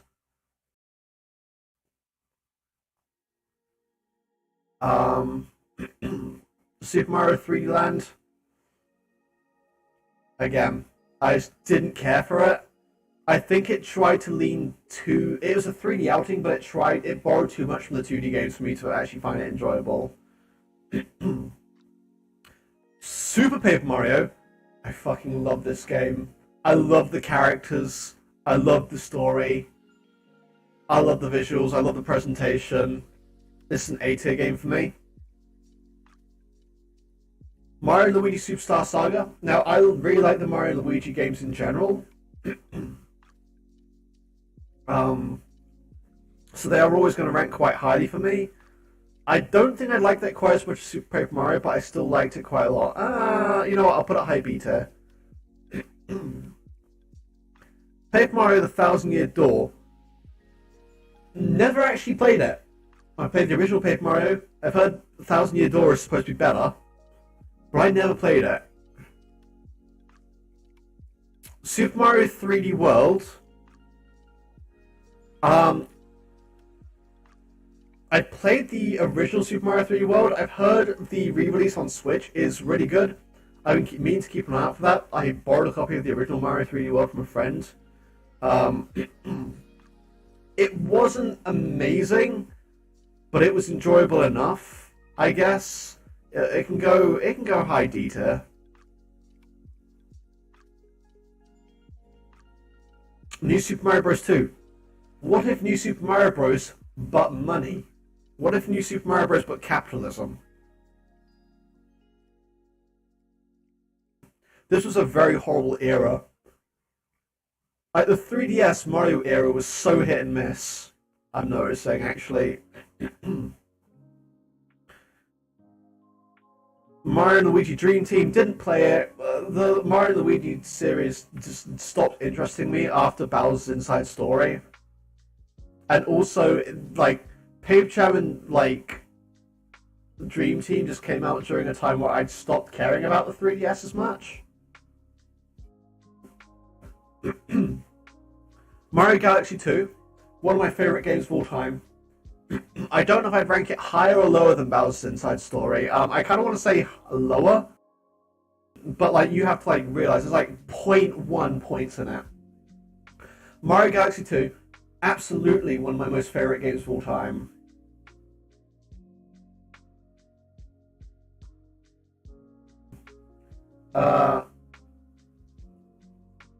The other thing that's good that has a remake. Mario Galaxy 2 never had a remake, which I was really bummed about. I was really hoping it would be DLC for the 30th anniversary, since they already had Mario Galaxy running on there. I was like, it probably won't take much to get Mario Galaxy 2 running, since it's the same engine. And then we never got it. I would love Mario Galaxy 2 in HD.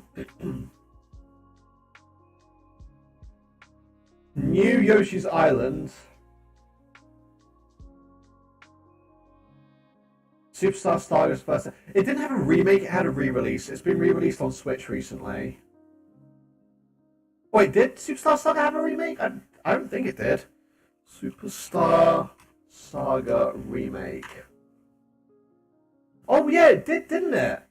I actually just completely forgot this existed. I completely forgot that game existed. I knew Bowser's Inside Story had a remake.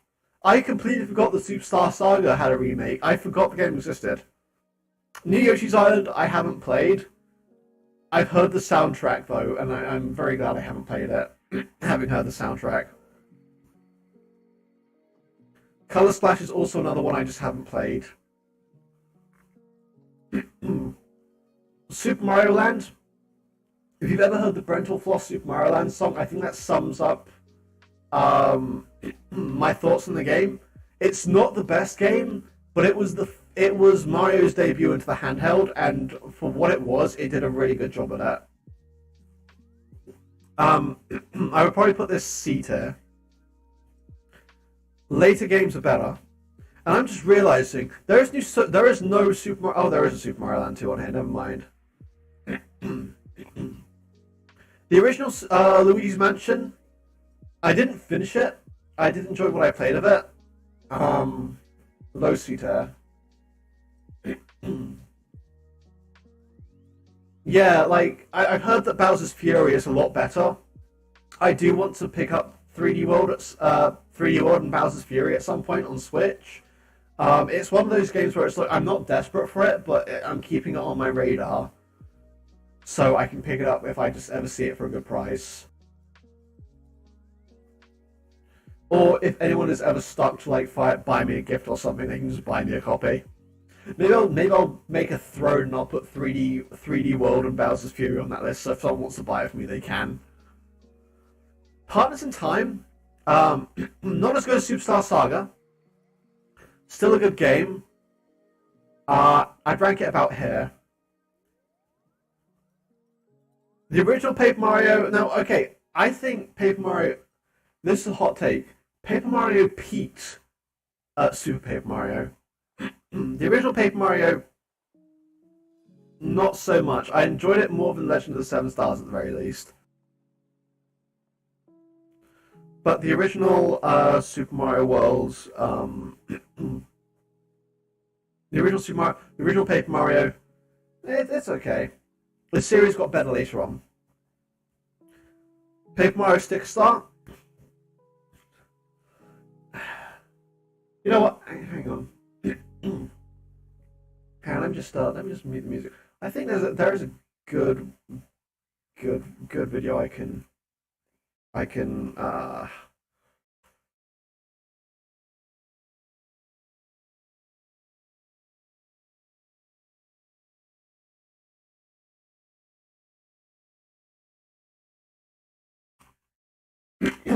there's a good video I can use to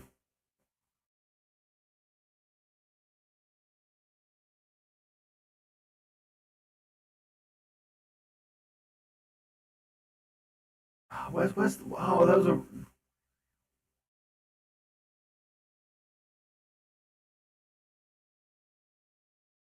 just Charlotte Conway. Anything specific. So we really don't. Charlotte Conway explains it perfectly for me. Very excited No, for so it. are you doing the Paper Mario Sticker Star expansion? Ouch. All right. So, what are you gonna do? Let's see what you picked for me. A meal only. All right. This was a hotly requested challenge for you, by the way, I should mention. Paper Mario Sticker Stars. Something nice about the game. Okay, do I have to get my 3DS? No, just talk something good nice. You have a minute. I'm gonna time you here now, so hang on. Keep talking the whole minute. Ready? Go. My favorite thing about Paper Mario Sticker Star is the purple toad and decal bird. They say the line "Stay perky" every time that you are done dealing with them. Okay, there's a rant that he does hating on it. But okay, Paper Mario Sticker, terrible game. Oh my god. Okay, the thing with Paper Mario Sticker Star, hang on, let me start the music up again. As soon as you realize you don't have to actually do any battles in Paper Mario Sticker Star, the game becomes indefinitely easier. The point of getting battles is to collect coins, which you can find in the overworld. The point of getting coins is to use the battle spinner. So the point of doing battles is so you can do more battles. So what is the point? There is no XP system in the game. It's terrible. As well as that, like, it has a lot of backtracking. Like, it presents itself as like, oh, pick your direction. You can't. Story is terrible. This game is just an altogether terrible game. Super Mario 64. I'm trying to decide how much I value my life. I'm going to put low B tier. There are better Mario games. Super Mario 64 is good. It has not aged very well. Mario 3. The original is an A tier game. Super Mario original is a B tier game. What's L about putting Mario 64 there? What is L about that? There are better Mario games. I like Mario 64. It is just aged poorly. If it got a remake with like a lot of the jank taken out of it, it's similar to my thoughts on Ocarina of Time, right? Now I love Ocarina of Time. Everyone, free money! New Thank- tip from Dreadlock Cypher. Thank you for the tip, Cypher. I appreciate it. It does have a remake on the DS. And let's be real, the DS probably wasn't the best platform. If that game got a remake on the 3DS or the Switch, which took out a lot of the jank, it would work a lot better. I actually think the DS is probably the better way to play it. Super Mario 64 just hasn't aged well because of its jank. The DS does do a lot to get rid of that jank, but ultimately it's literally got a D-pad.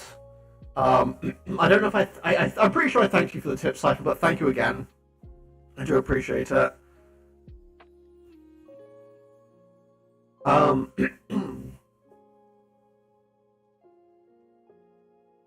yeah, speed. Okay, this game is saved because of speed running, yeah. And like a lot of the glitches in this game are great, but I'm not trying to rank a game based on its glitches, you know.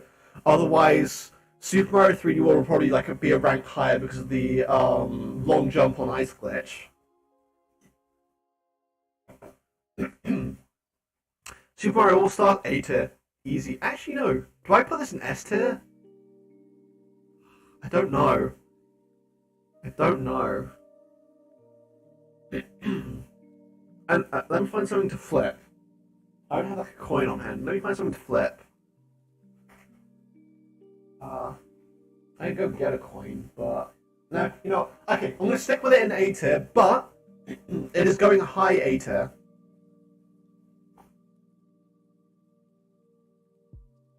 The original Mario Bros. Now, this is an example of a game which is aged very well. This game was made in the 80s, and the controls still feel tight. It still is a masterpiece, and also, I know we're not very ranking based on speedrunning, but the speedrunning community for this game is amazing. The original Mario Bros. Speedrun is something that will never fail to impress me. I think Mario 3 is better. Having said that, it is still a great game. I'm going to put it... I'll put it below New Super Mario Bros. I think New Super Mario Bros. Is just altogether a tighter game.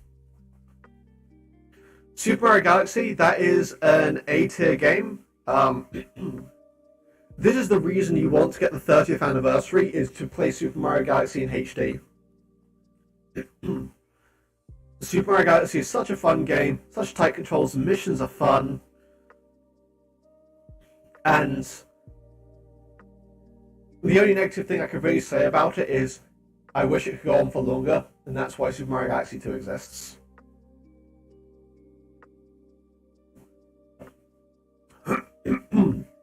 Super Mario Land, 6 golden coins. Obviously better than the original Super Mario Land. Still kind of an game. I think I'm going to stick it in C tier above Paper Mario.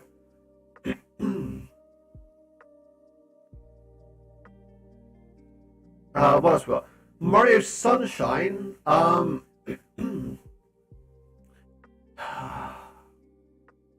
Mario Sunshine is a tricky one.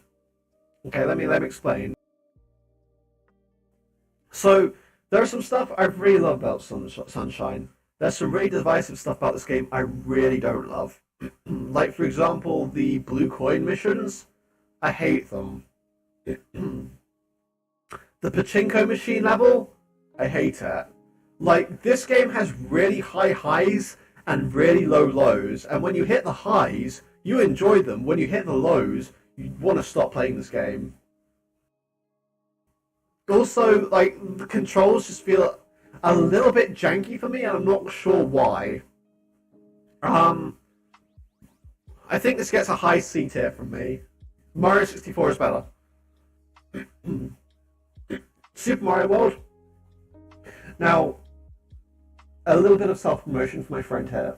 Self-promotion. A little bit of promotion for my friend here.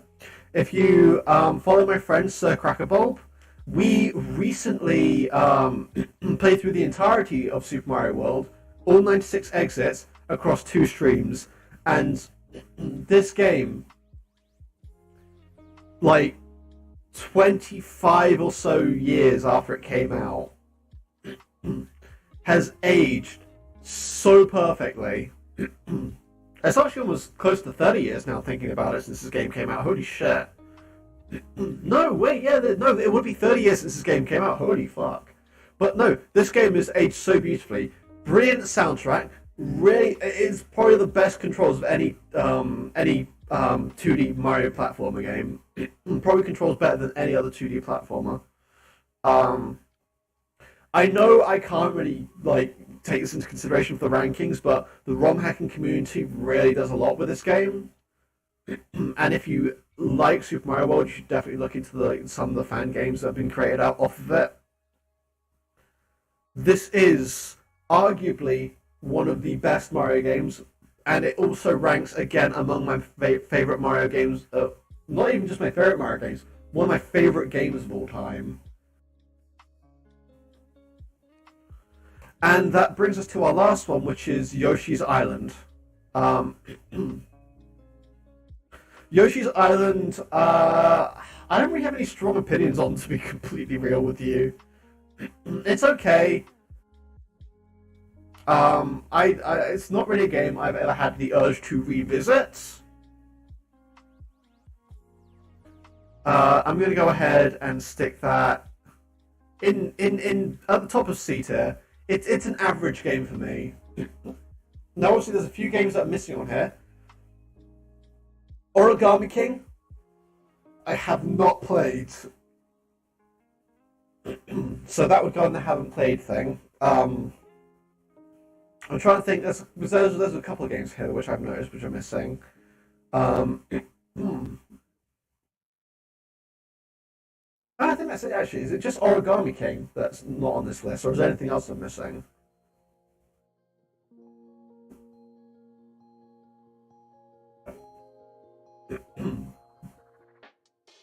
I think it's just Origami King I'm missing. That's fine. So that is my tier list of Mario games. Oh, Luigi's Mansion 3. I played a little bit of that. I didn't finish it.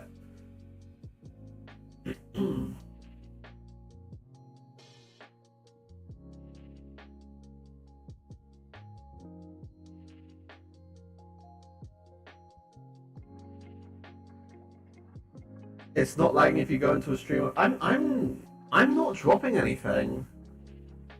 Is anyone else getting that? Is anyone else having issues with the stream? Let me know if it's lagging for you. Because I'm not showing any drop data. Everything seems to be running fine. Like literally, I've got no drop frames, no network issues. YouTube itself says I have an excellent connection.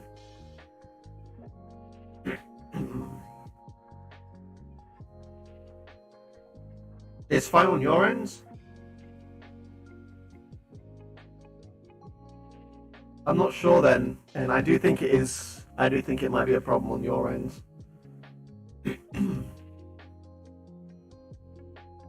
Right, okay, that's my definitive ranking of Mario. I think we've probably got time to do one more tier list. Not anything too extreme.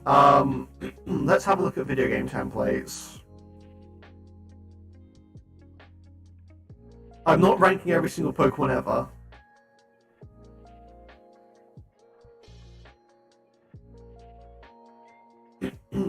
If you guys have anything you want me to... What about Sega games? I am not big enough into Sega to be able to rank those. And I don't like FNAF.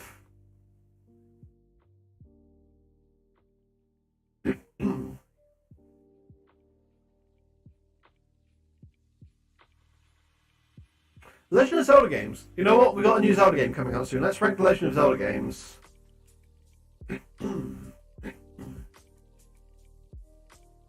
And I think this is missing a lot. Never mind. This. Oh wait, no, wait, no, wait. This has got Breath of the Wild. Really? Is this all the main series Zelda games there are? Is this really all the Zelda games that exist?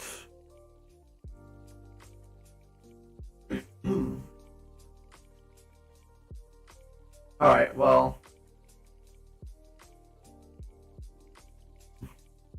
Let's add our F tier. Let's go. Legend of Zelda: Link Between Worlds. Legend of Zelda: Link Between Worlds, really solid game. I personally don't really enjoy the top-down games as much, but I at least enjoyed this. I'll put that. You know what? Actually, I need to add the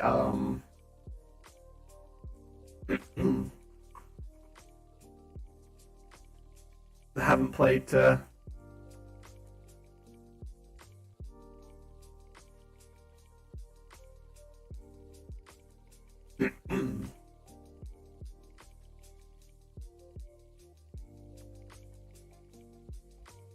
will make or break our friendship. Okay. Zelda: Link to the Past. Again, I'm just not that big on the top-down games. I'm sorry. I think this is going in C tier. It's a. I know a lot of people. This is a lot of people's favorite. I'm just not big on the top-down games. This is such a mid game for me.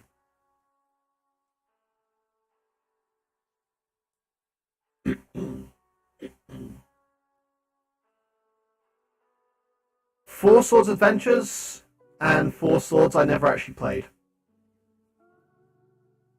Hi Yoda, how are you doing? Legend of Zelda: Link's Awakening remake is better. I still like it.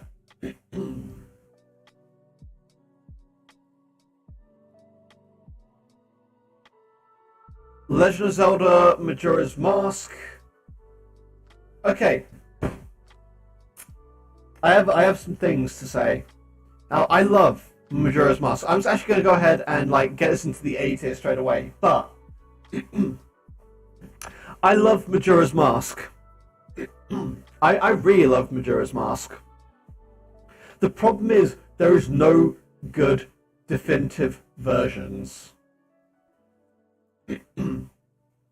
So the original version suffers from that N64 jank, and the 3DS remake, the 3DS remake has its own separate jank. Like, for example, the Zora, not being able to travel as fast and things like that.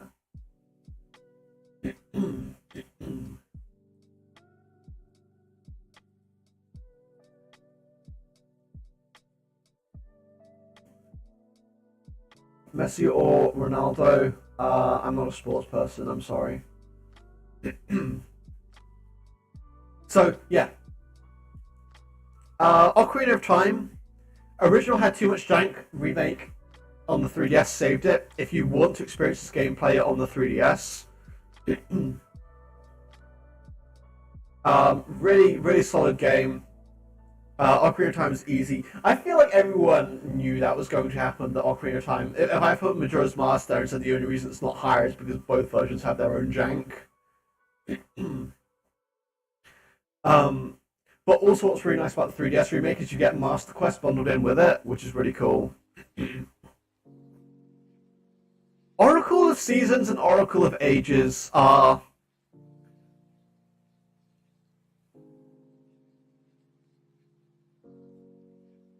very inoffensive games. They don't really do it for me. I don't think these ones were actually made by the team that normally makes Zelda games. I think they were made by another team, and it shows. I feel like these could be ranked higher if they had remakes.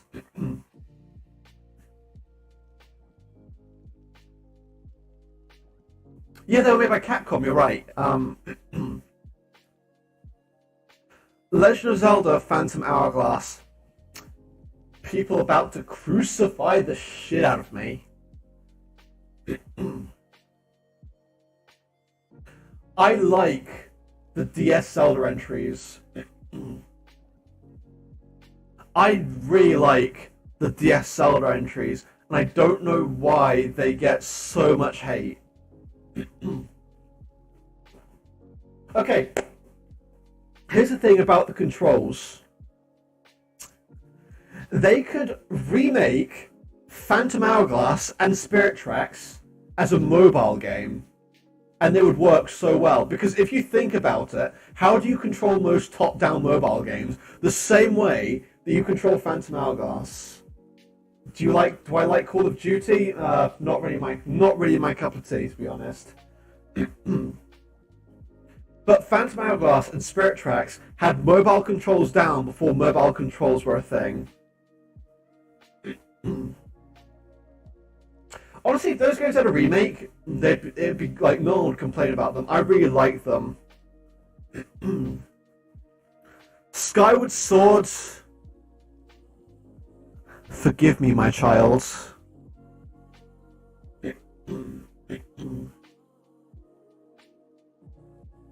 Forgive me, my child.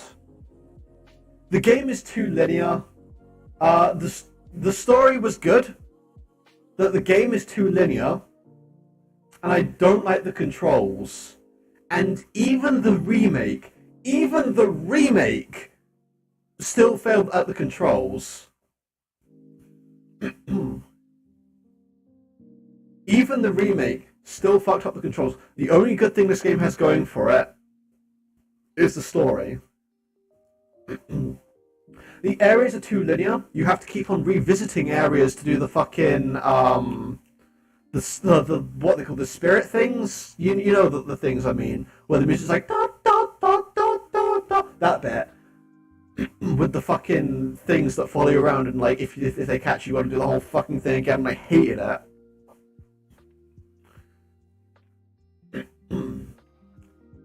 Story alone needs to go higher than the Oracle games. Look, if the remake had given us better controls, which I know they let you control it with the stick now, but stick controls for swordplay still feel terrible. Stick controls for swordplay still feel terrible. If they wanted to remake it, they should have remastered it and given it Ocarina of Time-esque swordplay. Then this game would be like 1,000 subscribers, show your face. My face, like, you can see my face. My face already exists. I post, there are pictures of me on Twitter, and if you go back to my pre-VTuber days, I used Facecam. Like, my face already exists.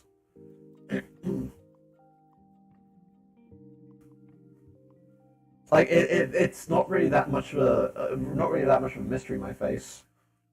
But yeah, if this game was remastered with Ocarina of Time-esque swordplay, I would like have this at least 2 ranks higher. At least. It still won't be ranked quite as high because I don't like the environments. I feel like they're too linear. And and then there's the fucking demise boss fight, the fucking boss fight with the fucking thing that you have to do like 5 billion times during the game, and every time it's 1,000 subs move Skyward Sword to the correct ranking. I will literally make an F- rank if you're gonna be like that. Skyward Sword is a game I've never wanted to revisit. Never. If they ever remake this game with better swordplay, then I'll revisit it. That's it. The Imprisoned. You have to fight the Imprisoned like 5 million times, and it's always just the same fight with ever so slightly different mechanics. Plot is the only thing that saves this game. The plot in the game is really good.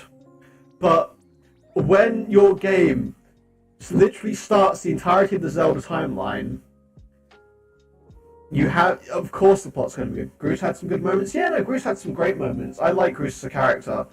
Characters are pretty good as well. Spirit Tracks, didn't enjoy it as much as Phantom Hourglass, but I still like Spirit Tracks. I think I'm going to put it here. Zelda 2, Adventures of Link. Let's be real.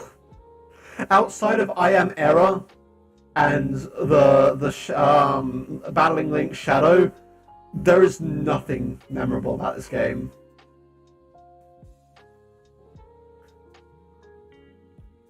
I got this game as a promotion on the 3DS eShop. That was my first experience playing it. And even the battle against Link's Shadow, you can cheese it by... How has Zelda 2 never been remade? Good question. I fully agree. How good would this game be if it got a remake? Because they made so many mistakes in this game they could fix. No, because it's fine. But that's the thing. Like, people will remake good games and good movies, but why not, like, remake games which weren't as good? Like, games which were bad and, like, maybe had, like, a good idea but poor execution. I think that's what people should be doing with remakes, but obviously it's not going to be as profitable, so they don't. Okay, original Legend of Zelda is... I'd put it above the Oracle games. Again, top-down Zelda, not really my thing, and obviously they're trying to find their footing a lot in this game. I do like its placement on the timeline, though.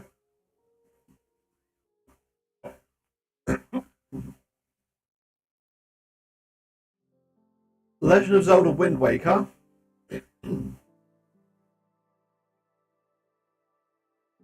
I think Zelda 2. Why would I do this? Hi Burn, you haven't seen my other controversial takes yet. You should rewind the stream when we're done here. Wind Waker. Oh, where do I want to put this one? I'm going to put this high B. High B. It's a game with high highs and low lows. I do not like collecting the Triforce fragments.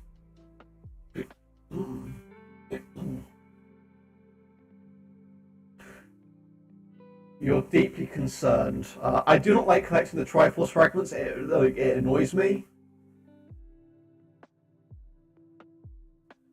And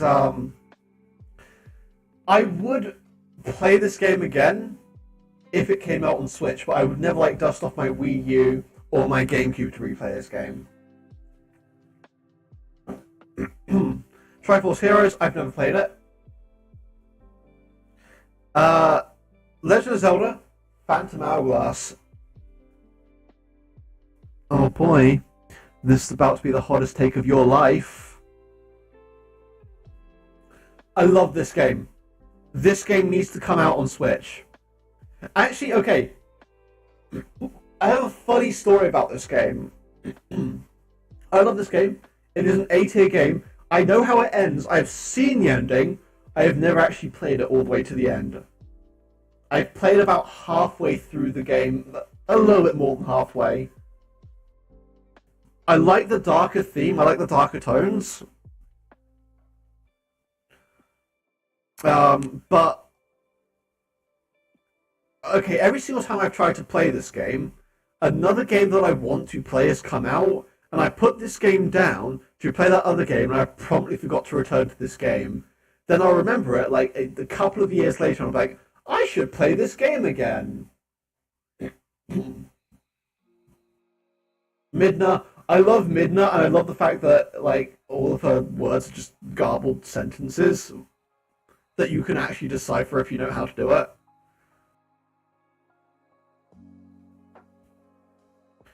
Legend of Zelda Breath of the Wild.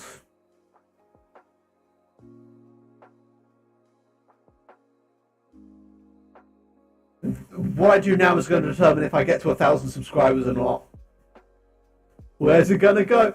Where's it going to go? Oh, it's going to go in S tier. Obviously, it's Breath of the Wild. It is, like, It is literally the best like Zelda outing we've ever had. I'm looking forward to the new game. Breath of the Wild, I sunk so many hours into this game. I probably played this game more than any other Zelda game I've ever played. And finally, unceremoniously, Minish Cap. I have never played it. Well, actually, I tell a lie. I have played it, but I've played it for about an hour. I've played it up until the point you might meet the Minish.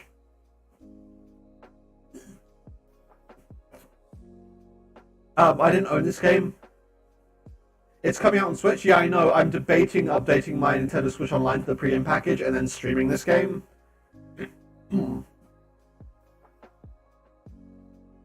But I haven't decided yet because basically the way I do my Switch Online subscription is I don't pay for my. Well, I do pay for my own.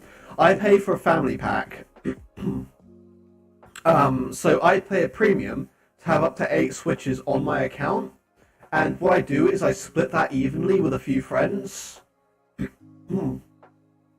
So if I want to make any changes to the subscription, I have to have everyone on my friends list agree with that. And pretty much like they pay me up for like 12 months at a time. So they'll all pay me a little bit for like 12 months of my time. And and then if they want to stay on the pack, they pay me again for the next year. Whatever, they just kind of PayPal me the money. That's how I do it. So if I want to update it, I have to actually renew the family pack early, which I do get a discount for updating, but I've got to have everyone pay again. And I've thought about whether I want to swallow that cost myself just for the sake of it, if I want to ride it out and wait for the renewal, or if I want to see if I want to speak to everyone on the family pack and see if they want to update it. Because it's kind of like not just my decision to make. Well, it technically is just my decision to make, since I run the account. But I have to get the approval of like 6 or 7 other people. Actually, I think it's like 5 or 6 people, because a couple of people have 2 slots on the family pack. They pay for 2 slots. Like, so for some people they pay for their significant others and things like that. Either way, that is my definitive ranking of Zelda games. I'm looking forward to Tears of the Kingdom. I have a few theories of myself what's going to happen during that game. I actually honestly think I will probably end stream here. We have another half hour, but I've been talking a lot and my throat is just really shredded from this stream. I think I need to have a rest, to be honest. So, let me know what you think of my tier lists. Please let me know if I should fuck off and die for my opinions, for having the wrong opinions. Please toss a like on the stream if you enjoyed it. I'm going to rest. Post them on Twitter. I might do. I might clip them and post them later on. But yeah, I'm going to call it there. This Sunday, I'll be streaming an hour later than I normally do, so it'll be 9 p.m. UTC. And we will be playing Outer Worlds. I do have both versions. I've been advised to play the original because it runs better. So I hope you guys will join me for that. It's going to be a lot of fun. But I'm going to end off stream here. So I will see you guys next stream for more shit. Take care, guys.